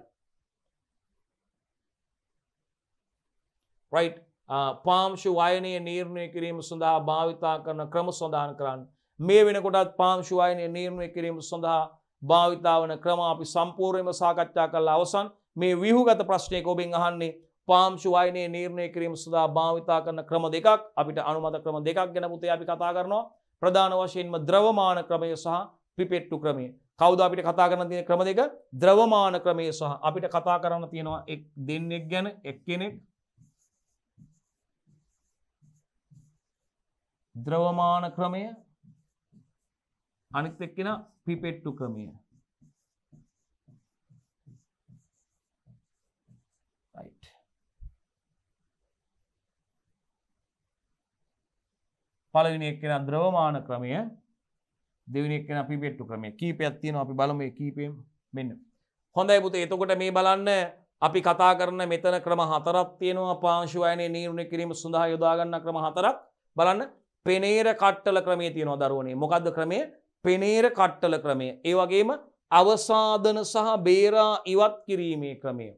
right ඊළඟට පිපෙට්ටු ක්‍රමයේ සහ ද්‍රවමාන ක්‍රමය. මේ ක්‍රම හතරම මතක තියන්න බහුවර්ණ ප්‍රශ්නකදී අහන්න පුළුවන්. නමුත් අපිට සිලබස් එකේ කරන්න තියෙන්නේ අපිට පරීක්ෂණාත්මකව කරන්න තියෙන්නේ අපිට වැදගත් පරීක්ෂණ දෙක තමයි මෙන්න මෙයා කවුද? පිපෙට්ටු ක්‍රමය සහ ද්‍රවමාන ක්‍රමය. අපි මුලින්ම කරා ද්‍රවමාන ක්‍රමය කරලා අවසන් කරා අපි සමාලෝචන ප්‍රශ්නයකදී. ඊළඟට පිපෙට්ටු ක්‍රමය. ඔන්න ඔය ක්‍රම දෙකයි අපිට කරන්න තියෙන්නේ. මේ දෙන්නත් මතක තියන්න පෙනීර කට්ටල ක්‍රමයයි අවසාදන බේරා ඉවත් කිරීමේ ක්‍රමයයි. බැරි වෙලා බහුවර්ණ ප්‍රශ්නයක අහුවොත් එහෙම මේ දෙක දාන්න නැතුව මේ දෙන්න එක්කෙනෙක් දාලා පාංශ ව්‍යුහය නිර්ණය කිරීම සඳහා යොදා ගන්නා ක්‍රමයක් වන්නේ කියලා මේ දෙන්න නැතුව ඇහුවොත් එහෙම ඒ උත්තර පහ අතර පෙනීර කට්ටල ක්‍රමය පෙනීර කට්ටල ක්‍රමය හරි එහෙම නැත්නම් අවසාදන සහ බේරා ඉවත් කිරීමේ ක්‍රමය කියලාවත් තිබ්බොත් එහෙම බැරි වෙලා ඒ නිසා හතර දෙනාම මතක තියාගන්න ලේසියෙන් මතක තියාගන්න කවුද පළවෙනියා පළවෙනි දෙන්න එක දෙක මේ දෙන්න මතක තියාගන්න 3 4 මේ දෙන්න දාන්න මෙයාට 3 කියලා දෙන්න මෙයාට 4 කියලා දෙන්න පළවෙනියා කවුද ලියා ගන්න උනොත් එහෙම නැහැ ද්‍රවමාන ක්‍රමය පළවෙනියා කවුද ද්‍රවමාන ක්‍රමය මෙතනත් මෙයාට එක දෙමු 2 3 4 හරි එහෙනම් මතක තියාගන්න පාංශු වයනේ නිර්ණය කිරීම සඳහා භාවිතා කරන ක්‍රම 4ක් ගැන කතා කරලා තියෙනවා අපි කවුද ද්‍රවමාන ක්‍රමය පිපෙට්ටු ක්‍රමය ඒ වගේම පෙනීර කට්ටල ක්‍රමය අවසාදන සහ බේරා ඉවත් කිරීමේ ක්‍රමය ආයත් නැවතත් කියමු බලන්න කවුද ද්‍රවමාන ක්‍රමය පිපෙට්ටු ක්‍රමය පෙනීර කට්ටල ක්‍රමය ඒ වගේම අවසාදනය සහ බේරා ඉවත් කිරීමේ ක්‍රමය අවසාදනය සහ බේරා ඉවත් කිරීමේ ක්‍රමය එහෙනම් මේ දෙකෙන් අපි භාවිතා කරන්නේ සිලබස් එකේ අපිට නිර්දේශ කරලා තියෙන ක්‍රම දෙක කවුද ද්‍රවමාන ක්‍රමය සහ පිපෙට්ටු ක්‍රමය මේ වෙනකොට දුවල පුතාලත් එක්ක සමාලෝචන ප්‍රශ්න එක කොටසෙන් අපි ද්‍රවමාන ක්‍රමය සහ පිපෙට්ටු ක්‍රමය භාවිතා කළා පාංශු වයනේ නිර්ණය කිරීම සිදු කරන ආකාරය පැහැදිලි කරලා අවසන්. ඒ නිසා මේ ප්‍රශ්න වලට අපිට දැන් උත්තර ලියන්න පුළුවන්. එහෙනම් ඔබට ව්‍යුහගත ප්‍රශ්නයකදී අහුවොත් ද්‍රවමාන ක්‍රමයයි පිපෙට්ටු ක්‍රමයයි ලියන්න පුළුවන්. එකකට ලකුණු 3 ගානේ ලකුණු 6ක් හම්බ වෙනවා. එහෙමයි ලකුණු එකතු කරගන්නේ. එහෙමයි අපි වැඩ කරන්න කියලා දෙන්නේ ලකුණු එකතු කරගන්නේ අන්න ඒ ආකාරයට. හොඳයි පුතේ අපි ඊළඟ ප්‍රශ්නෙට යමු. right පාංශු ව්‍යුහය හඳුන්වලා දෙන්න බලන්න. පාංශු ව්‍යුහය හඳුන්වලා දෙන්න බලන්න. ටග්ගල කට්ටියත් එක්ක මේකට පටන් ගමු බලන්න කියමු බලන්න පාංශු ව්‍යුහය කියන්නේ කවුද කියලා. පසේ තියෙන නැත්නම් පසේ අඩංගු වැලි ලියමුනේ නිකන් ලියන ගමන්ම කියමුනේ. වැලි මැටි රොන් මඩ යන අංශු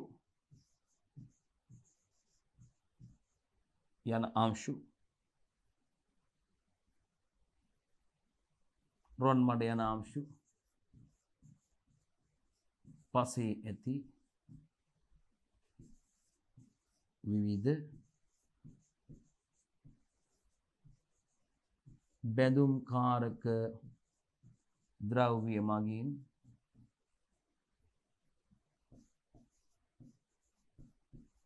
එකිනෙක බැඳ සාදනු ලබන පාංශු සමූහනවල හැඩය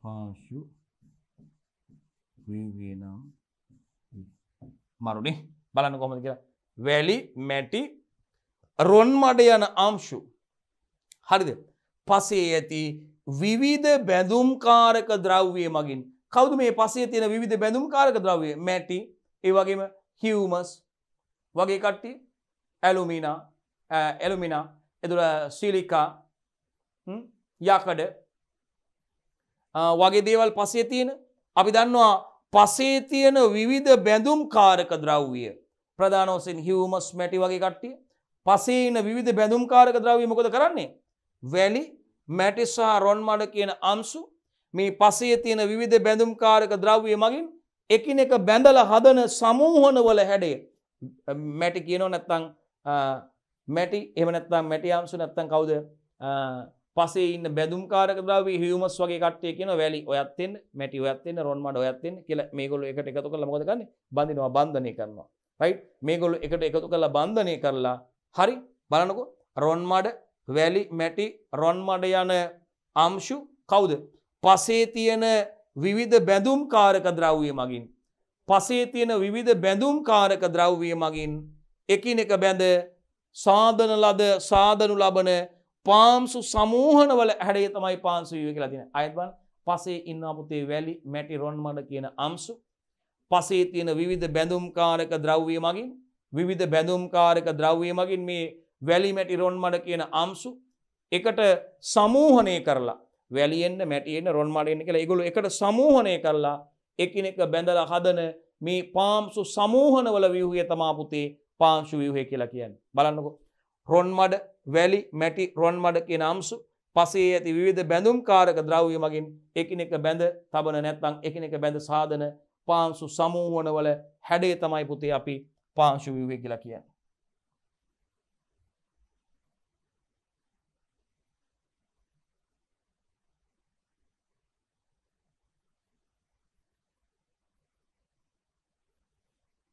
බලමු උත්තරේට.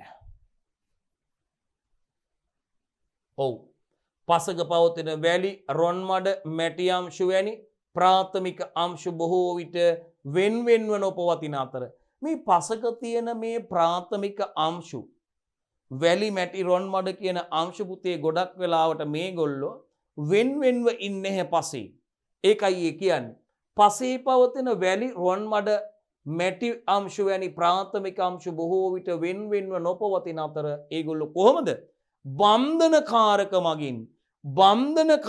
මගින් එකිනෙක බැඳී මැටි, වැලි, රොන් මඩ කියන කට්ටිය බන්ධනකාරක මගින් එකිනෙක බැඳලා එකිනෙක බැඳී ස්ථාවර සමූහන විදියට සංවිධානය වේ. ස්ථාවර සමූහන විදියට සංවිධානය වෙනවා. මෙන්න මේ පාම්සු සමූහන අපි හඳුන්වනවා කවුද? ද්විතීක අංශු කියලා. අන්න එකට බැඳිලා අර ප්‍රාථමික අංශු එකිනෙකට බැඳිලා හදලා තියෙන මෙන්න මේ පාංශු සමූහන අපි මොනවද හඳුන්වන්නේ කියන්නේ? ද්විතීක අංශු කියලා. නම් මෙම ද්විතීක අංශු සැකසීලා තියෙන ආකාරය තමයි පාංශු ව්‍යුහය කියලා අපි කියන්නේ. එහෙනම් පසක තියෙන සරලවම උත්තරේ ලියන්න පුළුවන් ඕගොල්ලන්ට. මෙතන ඒක විස්තර කරලා තියෙනවා දරුවනේ. ඊ타මත්ම සරලවම ලියන්න පුළුවන්. පසක තියෙන වැලි, මැටි, රොන් මඩ කියන අංශු පසේ ඇති විවිධ බැඳුම්කාරක ද්‍රව්‍ය මගින් එකිනෙක බැඳ තබා සාදන පාම්සු සමූහනවල හැඩය තමයි දරුවනේ අපි කියන්නේ කවුද? පාම්ශු ව්‍යුහය කියලා. ඒකයි මෙතන විස්තර කරලා තියෙන්නේ. ඒතන කියන්නේ මොකද්ද? පසක තියෙන වැලි, මැටි, රොන් මඩ කියන අංශු මොකද කියන්නේ? ප්‍රාථමික අංශු වෙන්වෙන්ව පවතින්නේ නෑලු. ඒගොල්ලෝ වෙන වෙනම නෙවෙයිලු ඉන්නේ. කොහොමද ඉන්නවා කියන්නේ? බන්ධනකාරක මගින් එකට බැඳිලා ඒගොල්ලෝ වැලි, මැටි, රොන් මඩ කියන අංශු වෙන වෙනම තනියම නෙවෙයි ඉන්නේ. ඒගොල්ලෝ බන්ධනකාරක මගින් එකට බැඳිලා බලන්න. බන්ධනකාරක මගින් එකිනෙක බැඳී ස්ථාවර සමූහන ලෙස සංවිධානය වෙනවලු. ඉතින් බලන්න මෙන්න මේ අංශු හඳුන්වනවලු. මේ පාංශු සමූහන හඳුන්වන්නේ කියන්නේ ඒගොල්ලන්ට ද්විතීක අංශු කියලාලු. මේ ආකාරයට මෙන්න මේ ද්විතීක අංශු සැකසීලා තියෙන ආකාරය මේ ද්විතීක අංශු සැකසීලා තියෙන ආකාරයලු පාංශු විවිධයට හඳුන්වන්නේ. රයිට්. ඔහොම විස්තරාත්මකව විස්තර කරලා ලියන්නත් පුළුවන්. සරලවම ලියනවා නම් මේක කොහොමද? පසක පවතින වැලි, මැටි, රොන් මඩ කියන අංශු යන අංශුන් පසේ ඇති විවිධ බැඳුම්කාරක ද්‍රව්‍ය මගින් එකිනෙක බැඳ තබා සාදන පාම්සු සමූහනවල හැඩේ මේවා සමූහණය කළා. අන්නේ සමූහනවල හැඩයයි දරුවනේ පාම්ශු ව්‍යුහය කියන්නේ. හොඳයි අපි යන් ඉදිරියට. පාම්ශු ව්‍යුහයේ සෑදීම සඳහා වැදගත් වන මේ පසේ තියෙන බන්ධනකාරක නම් කරන්න කියනවා. මෙන්න උන් ටික බලන්න. බන්ධනකාරක ලෙස ක්‍රියා කරන්නේ කාබනික ද්‍රව්‍ය, මැටි, සිලිකා, කාබනේට්, යකඩ, ඇලුමිනියම් ඔක්සයිඩ්, ඒ වගේම පාංශු ජීවීන් විසින් නිකුත් කරනු ලබන ශ්‍රාවයන් වගේ දේ. ඔන්න පසේ වැලි ඔයත් වෙන්න, මැටි ඔයත් වෙන්න, රොන් මඩ ඔයත් වෙන්න කියලා මෙන්න මේගොල්ලෝ එකට එකතු කරලා සමූහණය කරන්නේ බන්ධන්නේ කවුද? මේ බැඳුම්කාරක ද්‍රව්‍ය.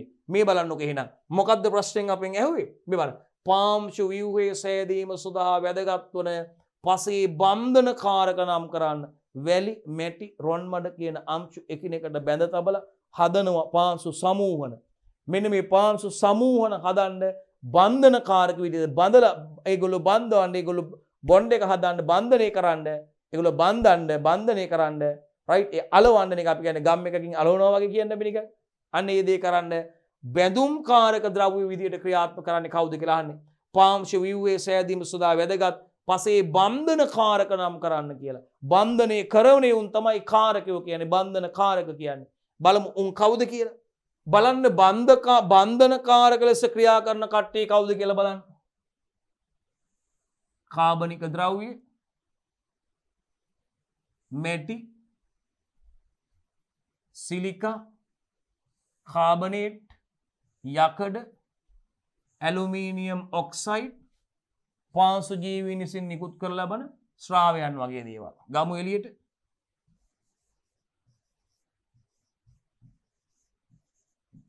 කාබනික ද්‍රව්‍ය මැටි සිලිකා කාබනේට් යකඩ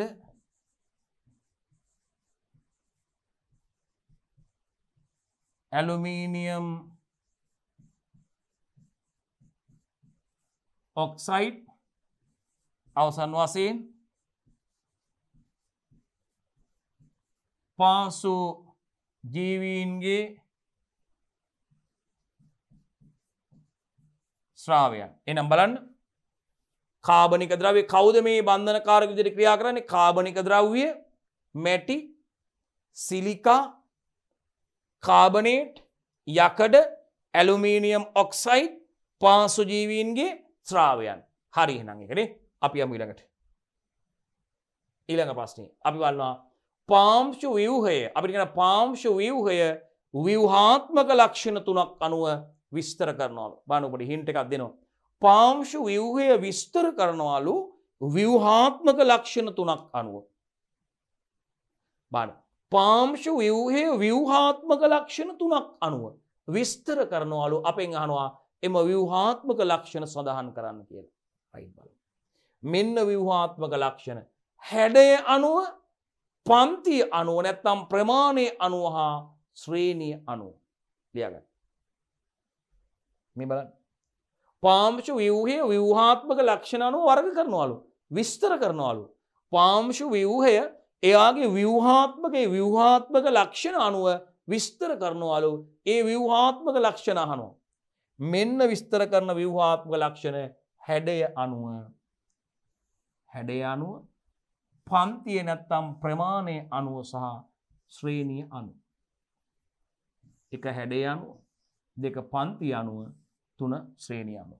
මෙන්න පාංශු ව්‍යුහය විස්තර කරන රයිට් පාංශු ව්‍යුහය විස්තර කරන පාංශු ව්‍යුහයේ ව්‍යුහාත්මක ලක්ෂණ තුනක් අනුව විස්තර කරනවලු ඒ පාංශු ව්‍යුහය විස්තර කරන ව්‍යුහාත්මක ලක්ෂණ තුනයි දරුවනේ මේ ව්‍යුහගත මාදිලී ප්‍රශ්නයක අහන්න ඔබෙන් කෙලින්ම අහන්න පුළුවන් පාංශු ව්‍යුහාත්මක ලක්ෂණ තුනක් සඳහන් කරන්න පාංශු ලක්ෂණ ව්‍යුහාත්මක ලක්ෂණ මත ව්‍යුහාත්මක ලක්ෂණ පදනම් කරගෙන විස්තර කරනවා ඒ ප්‍රධාන පාංශු ව්‍යුහාත්මක ලක්ෂණ තුන සඳහන් කරන්න කියලා මේ බලන ව්‍යුහාත්මක හැඩය අනුව යාගේ ඒ වගේම පන්තිය නැත්තම් ප්‍රමාණය අනුව පන්තිය ක්ලාස් එක නැත්තම් ප්‍රමාණය අනුව තුන ශ්‍රේණිය අනුව ඊට පස්සේ අපිට කියනවා හැඩය අනුව පාංශු ව්‍යුහයේ වර්ගීකරණය කොට දක්වන්නලු බලන්න ඊළඟ ප්‍රශ්නේ ප්‍රශ්න අංක 10ට යනවා අපි හැඩය අනුව පාංශු ව්‍යුහයේ වර්ගීකරණය කොට දක්වන්නලු බලන්න හැඩය අනුව පාංශු ව්‍යුහයේ වර්ගීකරණය කරලා කණිකාමයේ ග්‍රැනියුල බලන්න මෙහි පස් අංශුවක විස්කම්භය සාමාන්‍යයෙන් 0.05 සෙන්ටිමීටරට වඩා අඩු වන අතර කුඩා කැටිති ලෙස පවතී. එහෙනම් කණිකාමය ව්‍යුහය හැඩේ අනුව මෙන්න බලන්න. අපි මොකද්ද ප්‍රශ්නෙන් අහන්නේ ප්‍රශ්න අංක 10න්? හැඩය අනුව පාංශු ව්‍යුහයේ වර්ගීකරණය කොට දක්වන්නලු. මොකක් අනුවද පුතේ? හැඩය අනුව පාංශු ව්‍යුහයේ වර්ගීකරණය කරලා දක්වන්නලු. බලන්නකෝ. එක කණිකාමය නැත්තම් ග්‍රැනියුල. හරි. මෙහි පස් අංශුවක විස්කම්භය සාමාන්‍යයෙන් කොච්චරද දරුවනේ සෙන්ටිමීටර කොච්චරද 0.05 cmට වඩා අඩු වෙනවලු. බලන්න කුඩා කැටිති ලෙස පවති.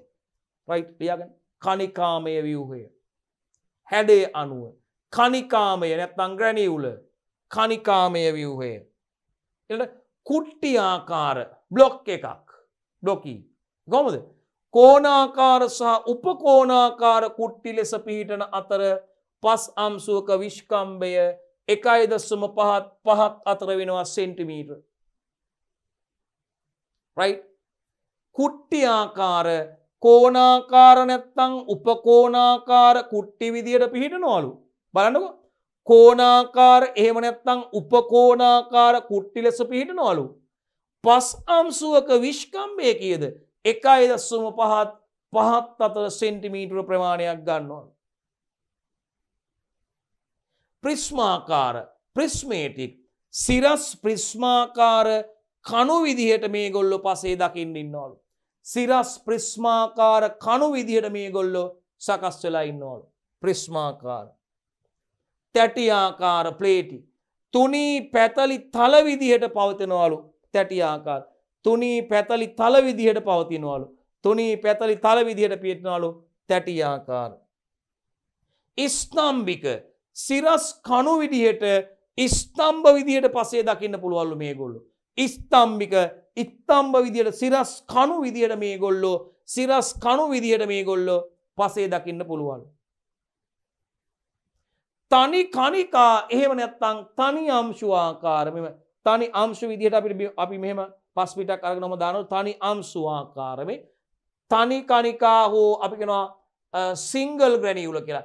තනි කණිකා එහෙම නැත්නම් තනි අංශු ආකාර ව්‍යුහ විදිහට ඉන්නවලු මේගොල්ලෝ. හරි ඒ වගේම මේගොල්ලෝ ව්‍යුහයක් නොපවතින බැවින් ව්‍යුහ රහිත පස් විදිහටත් අපිට ඒගොල්ලෝ කියන්න පුළුවන්. ව්‍යුහයක් නොපවතින බැවින් ව්‍යුහ රහිත පස් විදිහටත් අපිට කියන්න පුළුවන්.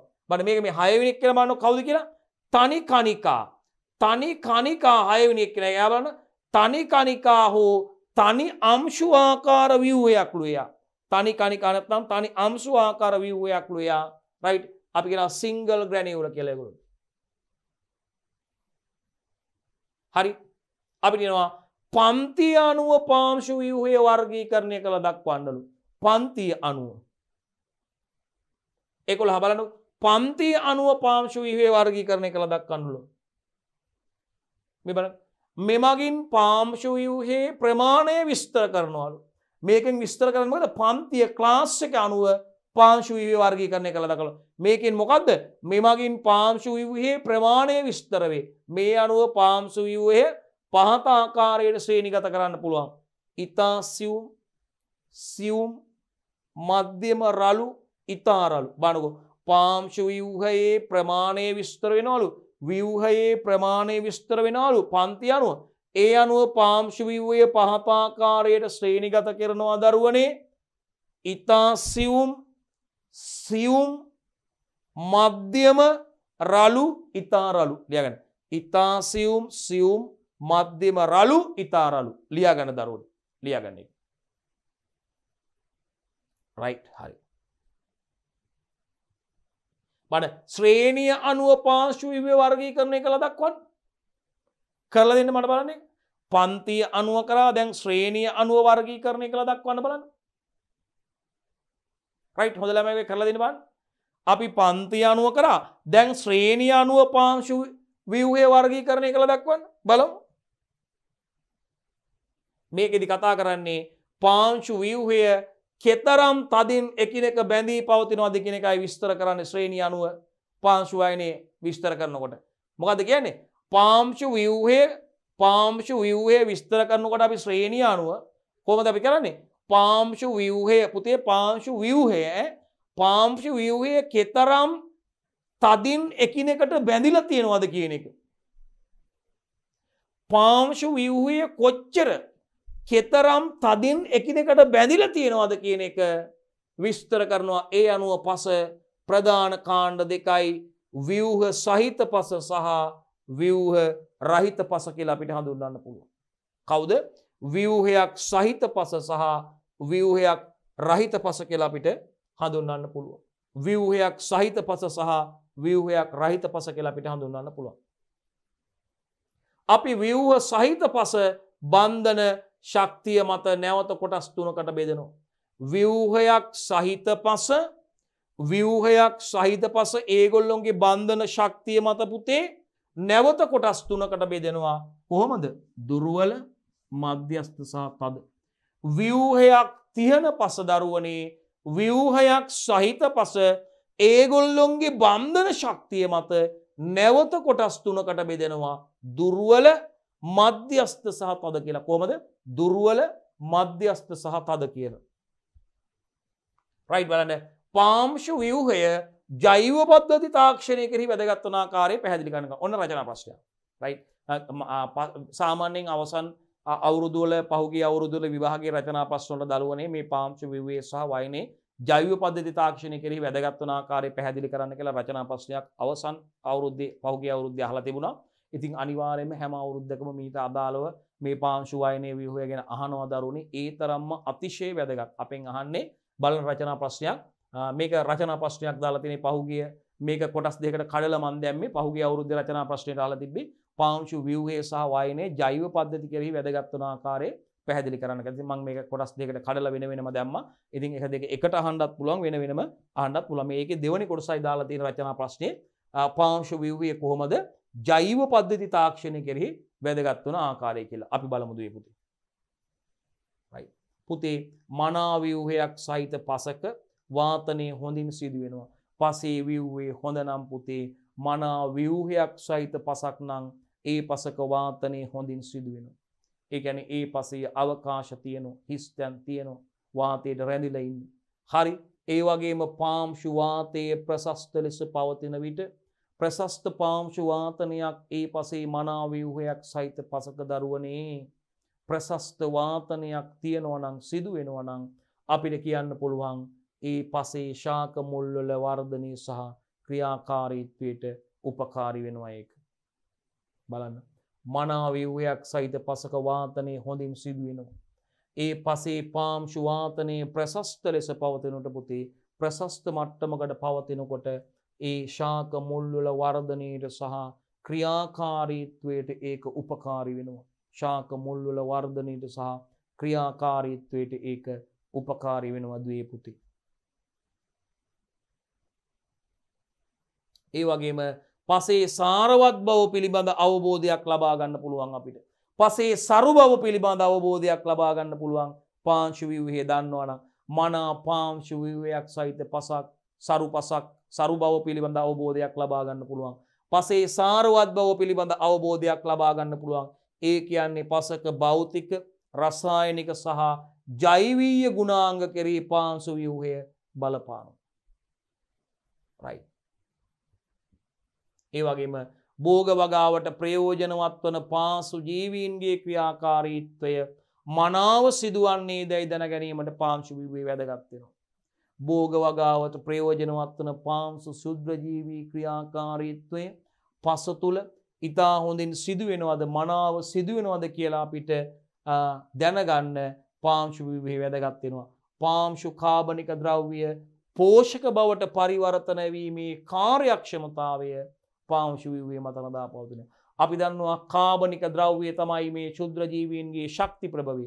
කාබනික ද්‍රව්‍ය දිනාපත් කිරීම, ජීර්ණය කරවීම මගින් පසට පෝෂක එකතු කරනවා. එහෙනම් පුතේ මතක තියාගන්න කාබනික ද්‍රව්‍ය මොනවා බවටද? පෝෂක බවට පත්වීමේ කාර්යක්ෂමතාවයේ පුතේ පාංශු ව්‍යුහය මත පවතිනවා. පාංශු ව්‍යුහය මත රඳා පවතිනවා. මතක තියාගන්න. ඒ වගේම අපිට යම් කිසි පසක අපිට පාංශු ව්‍යුහය පිළිබඳ අවබෝධයක් තියෙනවා නම් ඒ පසේ කාදනය පිළිබඳ පාංශු කාදනය පිළිබඳ දල අදහසක් ලබා ගැනීමට වගේම පාංශු කාදනය සඳහා පිළියම් යෙදීමට පහසු වෙනවා. අපිට මේ පාංශු ව්‍යුහය පිළිබඳ අවබෝධයක් තියෙනවා නම් දරුවනේ. බලන්න. මනා ව්‍යුහයක් සහිත පසක, හොඳ ව්‍යුහයක් තියෙන පසක ජලය රඳවා ගැනීම ප්‍රශස්ත ලෙස පවතිනවා. right. පාංශු ව්‍යුහයේ අණුව ජලයේ රඳා පැවැත්ම සහ ජල වහනය පිළිබඳව අපිට තීරණය කරන්න පුළුවන්. ඒ අනුව සුදුසු ජල සම්පාදන ක්‍රම තීරණය කිරීමටත් ඒක පහසු වෙනවා. සුදුසු ජල සම්පාදනකම තීරණය කිරීමටත් දුවේ පුතේ අපිට ඒක පහසු වෙනවා. රයිට්. හොඳයි දරුවනේ බලන්න පාංශු ව්‍යුහයේ තවත් වැදගත්කමක් විදිහට බලන්න මනා ව්‍යුහයක් ඇති පසක් දරුවනේ කාදනයට ප්‍රතිරෝධී.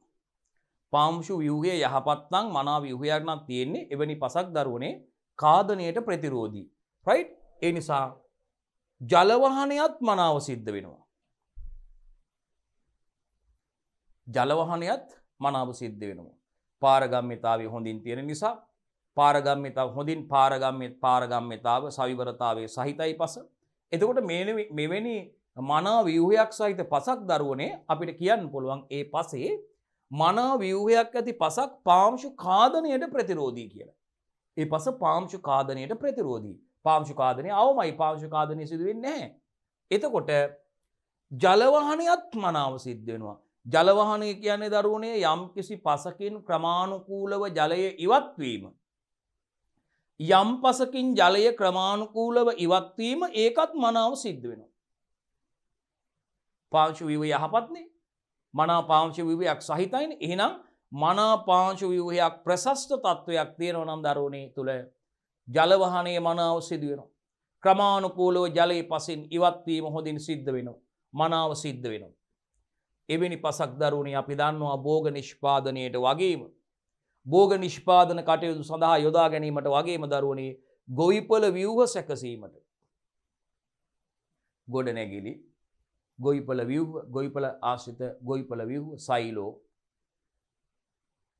රයිට් සත්ව නිවාස ඉතින් ලැබුම් නිවාස සතුන් සඳහා ඉතින් ගොවිපළ ව්‍යුහ සැකසීම වගේ ක්‍රියා සඳහා වැදගත් වෙනවා දරුවනේ මනා ව්‍යුහයක් සහිත පසක් ජලයේ රැඳිලා තියෙන්නේ ජලයේ බැහැලා යනවා ජල වහනය හොඳින් සිද්ධ වෙනවා ඒ පස්සේ කාදනයට ඔරොත්තු දෙනවා එහෙනම් දරුවනේ භෝග නිෂ්පාදනයට වගේම දරුවනේ ඒ පස ගොවිපළ ව්‍යුහ ඉදිකිරීම සඳහාත් වැදගත් වෙනවා ගොවිපළ ව්‍යුහ ඉදිකිරීම සඳහාත් වැදගත් වෙනවා දරුවනේ මනා ව්‍යුහයක් සහිත පසක් කාදනයට ප්‍රතිරෝධී ජල වහනේ මනාව සිදු වෙනවා ඉතින් එවැනි පසක් දරුවනේ අපිට භෝග නිෂ්පාදනයට වගේම ගොවිපළ ව්‍යුහ සැකසීමේ ක්‍රියාවලිය සඳහා වැදගත් වෙනවා අපිට ඒක හඳුන්වන්න පුළුවන් වැදගත් රයිට් බලමු ඒ වගේම දරුවනේ ජලයට තියෙන පාරගම්‍යතාව පිළිබඳ අදහසක් ගැනීමට පාංශු ව්‍යුහය පිළිබඳ අවබෝධය වැදගත් වෙනවා යම්කිසි පසක ජලයට තියෙන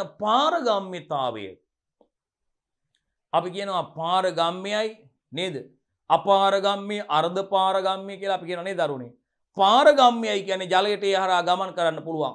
ජලයට සහ ජලයේ දිය වූ ද්‍රව්‍යයට ඒ හරහා ගමන් කරන්න පුළුවන්. අපාරගම්‍යයි කියන්නේ ජලයටවත් ජලයේ දිය වූ ද්‍රව්‍ය කියන කිසි කෙනෙකුට ගමන් කරන්න අවස්ථාවක් නැහැ. අපාරගම්‍ය ස්තරයක් කරහා ගමන් කරන්න අවස්ථාවක් නැහැ. අර්ධ පාරගම්‍යයි කියන්නේ ජලයට ගමන් කරන්න පුළුවන්. ජලයේ දිය වෙච්ච කට්ටියට ඉන්න ඕනේ ඒගොල්ලෝ තියලා යන්න ඕනේ. අර්ධ පාරගම්‍යයි. අපි මේව අහලා තියෙනවා ජලදර ගැන කතා කරන පාරගම්‍ය අපාරගම්‍ය අර්ධ පාරගම්‍ය. ඉතින් අහලා තියෙනවා. එහෙනම් මතක තියාගන්න අපි මනා ව්‍යුහයක් සහිත පසක ජල පාරගම්‍යතාවයේ වැඩි මනා ව්‍යුහයක් සහිත පසක ජල පාරගම්‍යතාව වැඩි ජලයට තියෙන පාරගම්‍යතාවයේ වැඩි ඒක නිසා මතක තියාගන්න ජලයේ කාන්දු වීමත් වැඩි එවැනි පසකට ජලයට තියෙන පාරගම්‍යතාව වැඩි වුණාම ඒ පස් හරහා ජලයේ කාන්දු වීමත් වැඩි එතකොට කනිකාමය ඒ වගේම කුට්ටි ආකාර ව්‍යුහයක් තියෙනකොට පසට ජලයේ පසක ජලයට ඇති පාරගම්‍යතාවය වැඩි වෙනවා. කනිකාමය රයිට් මේ ව්‍යුහ අපි ඕගොල්ලොත් එක්ක ඇඳලා තියෙනවා කතා කරලා තියෙනවා.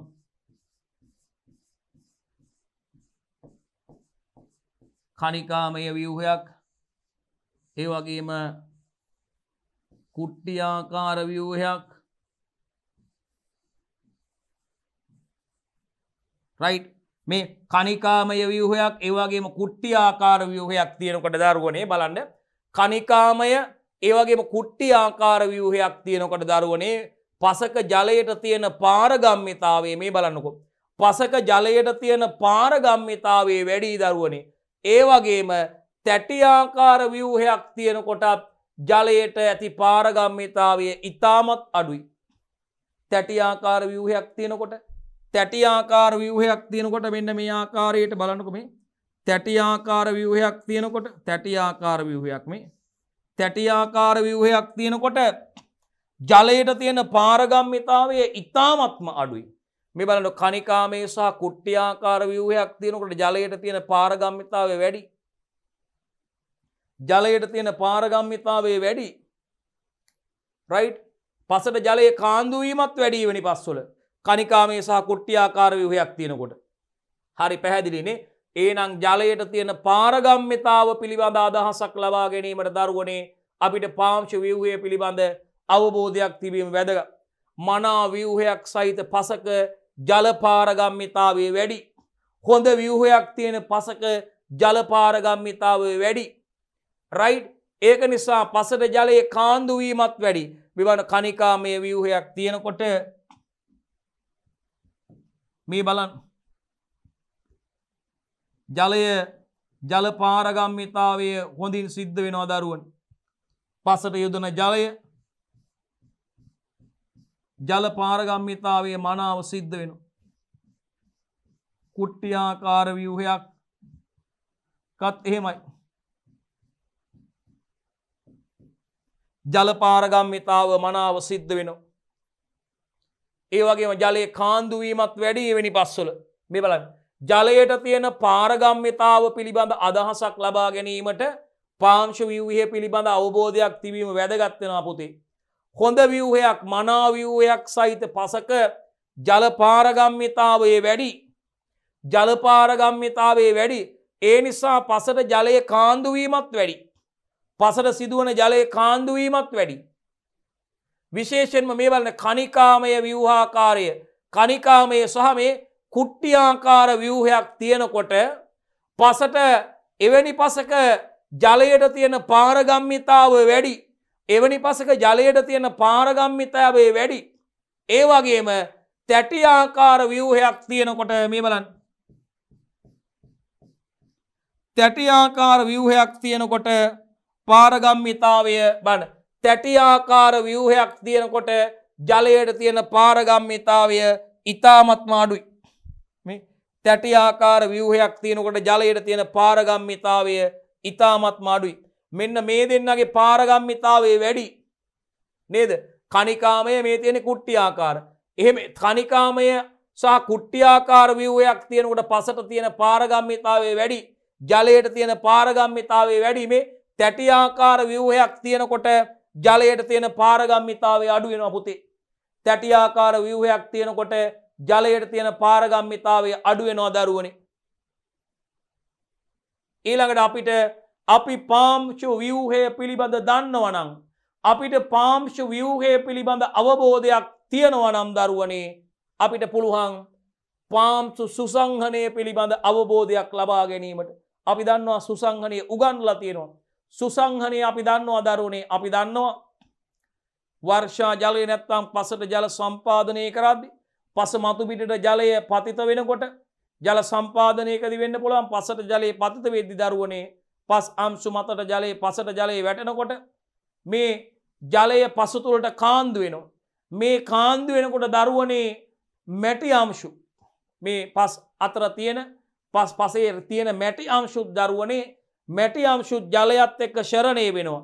ජලයත් එක්ක මේ කාන්දු වෙන ජලයත් එක්ක මැටි අංශු ශරණය වෙලා දරුවනේ පහලින් තියෙන අවකාශවල මේ අර ශරණය වෙච්ච මැටි අංශු තැම්පත් වෙනවා. සිදුරු ජිද්‍ර අවකාශය තුල මැටි අංශු තැම්පත් වුණාට පස්සේ ජලය වැඩිපුර ජලය වැස්සීම සහ ගැඹුරු වැස්සීමට තියෙන අවස්ථාව මගේ ඇරෙනවා. ඇයි අර අවකාශ වැහිලානේ තියෙන්නේ ස්ථාන වැහිලානේ තියෙන්නේ. එතකොට ජලය පස තුලට කාන්දු වීමේ ක්‍රියාවලිය අඩාල වෙලා ජලයේ පස මතු පිට එකතු වීම සිද්ධ වෙනවා දරුවනේ. ජලයේ පස මතු පිට එක්රැස් වීම සිද්ධ වෙනවා. රයිට්? අපි කියනවා එවැනි අවස්ථාවකට පත් වුණාට පසක් තද වෙනවා. පසක් මේ විදිහට අනිශ්චය ලෙස තද වීම අපි සුසංහනය කියලා හඳුන්වන්නේ. එතකොට එහෙනම් මතක තියාගන්න මතකනේ පස තුලට කාන්දු වෙන ජලයත් එක්ක මැටි අංශුත් පස මතු පිට තියෙන මැටි අංශුත් චරණය වෙනවා. මේ ජලයත් එක්ක ශරණය වෙන මැටි අංශු අර පසේ අවකාශය නැත්තම් සිදුරු ජිද්‍ර මොකද කරන්නේ? තිල තැම්පත් වෙලා ඒවා වහනවා, ඒවා අවහිර වෙනවා. එතකොට ජලයේ වැස්සීම සහ ගැඹුරු වැස්සීම සිද්ධ වෙන්නේ නැහැ නේ දරුවනේ. ජලයේ මොකද වෙන්නේ? පස මතු පිට එකතු වෙනවා එතකොට. අපි සුසංගනීය වෙච්ච ස්ථාන ඕන තරම් දැකලා තියෙනවා. දීර්ඝකාලීනව භෝග වගා කටයුතු සඳහා බිම් සැකසීම, යන්ත්‍ර සූත්‍ර වාහන සතුන් පසමතින් ගමන් කිරීම නිසා සතුන්ගේ කුරවල වාහන රෝද පාරවල් තියෙන තැන්වල ජලය එකතු වෙලා තියෙන්නේ. වැහැලා දින ගණනාවක් ගිහිල්ලත් ඒ තැන්වල ජලය ඉවත් වෙලා නැහැ. මේ පසට යෙදුන ජලය මොකද පස තුළට කාන්දු වීම, වැස් වීම සහ ගැඹුරු විශ්වමී ක්‍රියාවලිය අඩාල වෙනවා. ඇයි අර අවකාශය අර ශරණීය වෙච්ච මැටි අංශු අර සිදුරු තුල තැම්පත් වීම නිසා දරුවනේ මොකද වෙන්නේ? ජලයේ කාන්දු වීම සහ වැස් වීම අඩාල වෙනවා ක්‍රියාවලිය. එතකොට එහෙනම් අපිට යම්කිසි පසක සුසංහනය පිළිබඳ අදහසක් ලබා ගන්න පුළුවන්. පාංශු ව්‍යුහය පිළිබඳ අවබෝධයක් තියෙනවා නම් පසක් සුසංහනය වීමට එම පසේ ව්‍යුහයේ බලපෑමක් ඇති කරනවා දරුවනේ. සුසංහිත පසක ව්‍යුහයේ දුර්වලයි. ඇයි? පස තද වෙලා තියෙන්නේ. පස තද වෙලා තියෙන්නේ. පස බුරුල් නෑ. පස තද වෙලා තියෙන්නේ. එතකොට අංශු අතර අවකාශ හිස්තයන් වැහිලා තියෙන්නේ. එතකොට මේ ශාක භෝගවල මුල් වර්ධනය අඩාල වෙනවා. මුල් පැතිරීම, මුල් බැහැලා පැතිරලා යන්න බෑනේ. මුල් උඩ තියෙන්නේ එතකොට. right?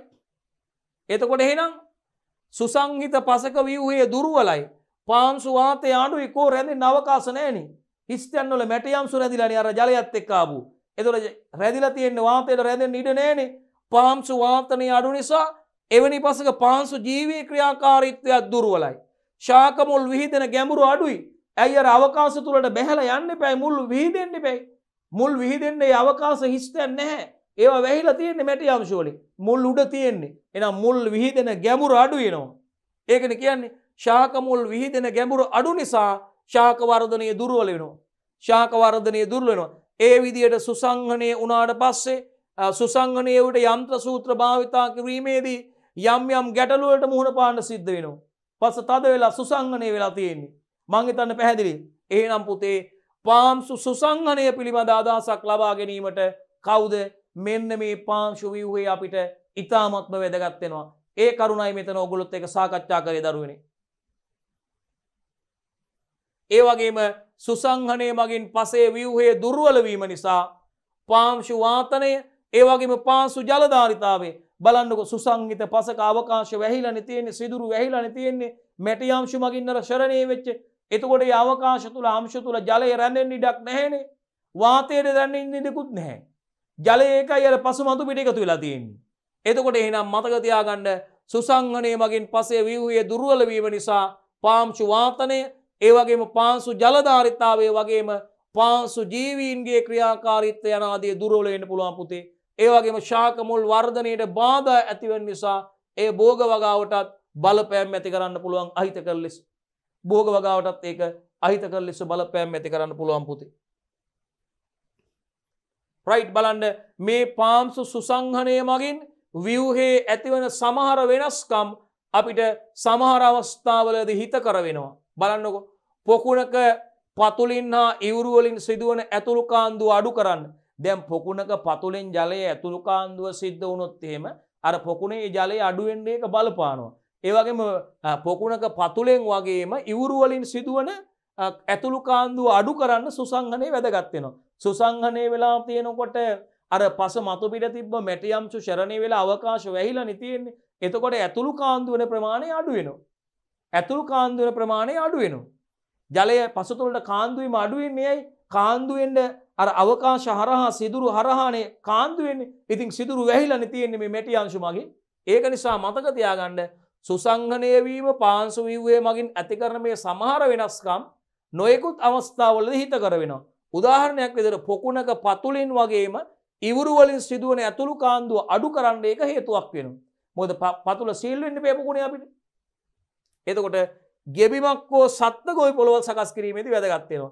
ඒ වගේම ජලාශයක බැම්ම සැකසීමේදී ජලයේ කාන්දුනොත් බැම්ම කඩාගෙන ජලාශය කඩාගෙන යන්න පුළුවන්, වතුර ඉවත් යන්න පුළුවන්. මහා විනාශයක් වෙන්න පුළුවන්. එහෙනම් මෙන්න මේ සුසංහන තත්ත්වය අපිට යොදා ගන්න පුළුවන් මේ නොයෙකුත් අපිට වෙනස් නොයෙකුත් අවශ්‍යතා සඳහා යොදා ගන්න පුළුවන්. ඒක හොඳ හිතකර තත්ත්වය යන විදිහට අපිට භාවිතා කරන්න පුළුවන්. එහෙනම් ජලාශයක බැම්ම සකස් කිරීමේදීත් මේ සුසංහනය වීම හොඳ තත්ත්වයක් විදිහට අපිට ගන්න පුළුවන්. මොකද ඇතුළට ජලය කාන්දු වීම සිද්ධ වෙන්නේ නැති නිසා. මම හිතන්නේ දුර පුතාලාට තාමත්ම පැහැදිලි, හොඳින් පැහැදිලි කරලා දුන්නා ඒ කොටස.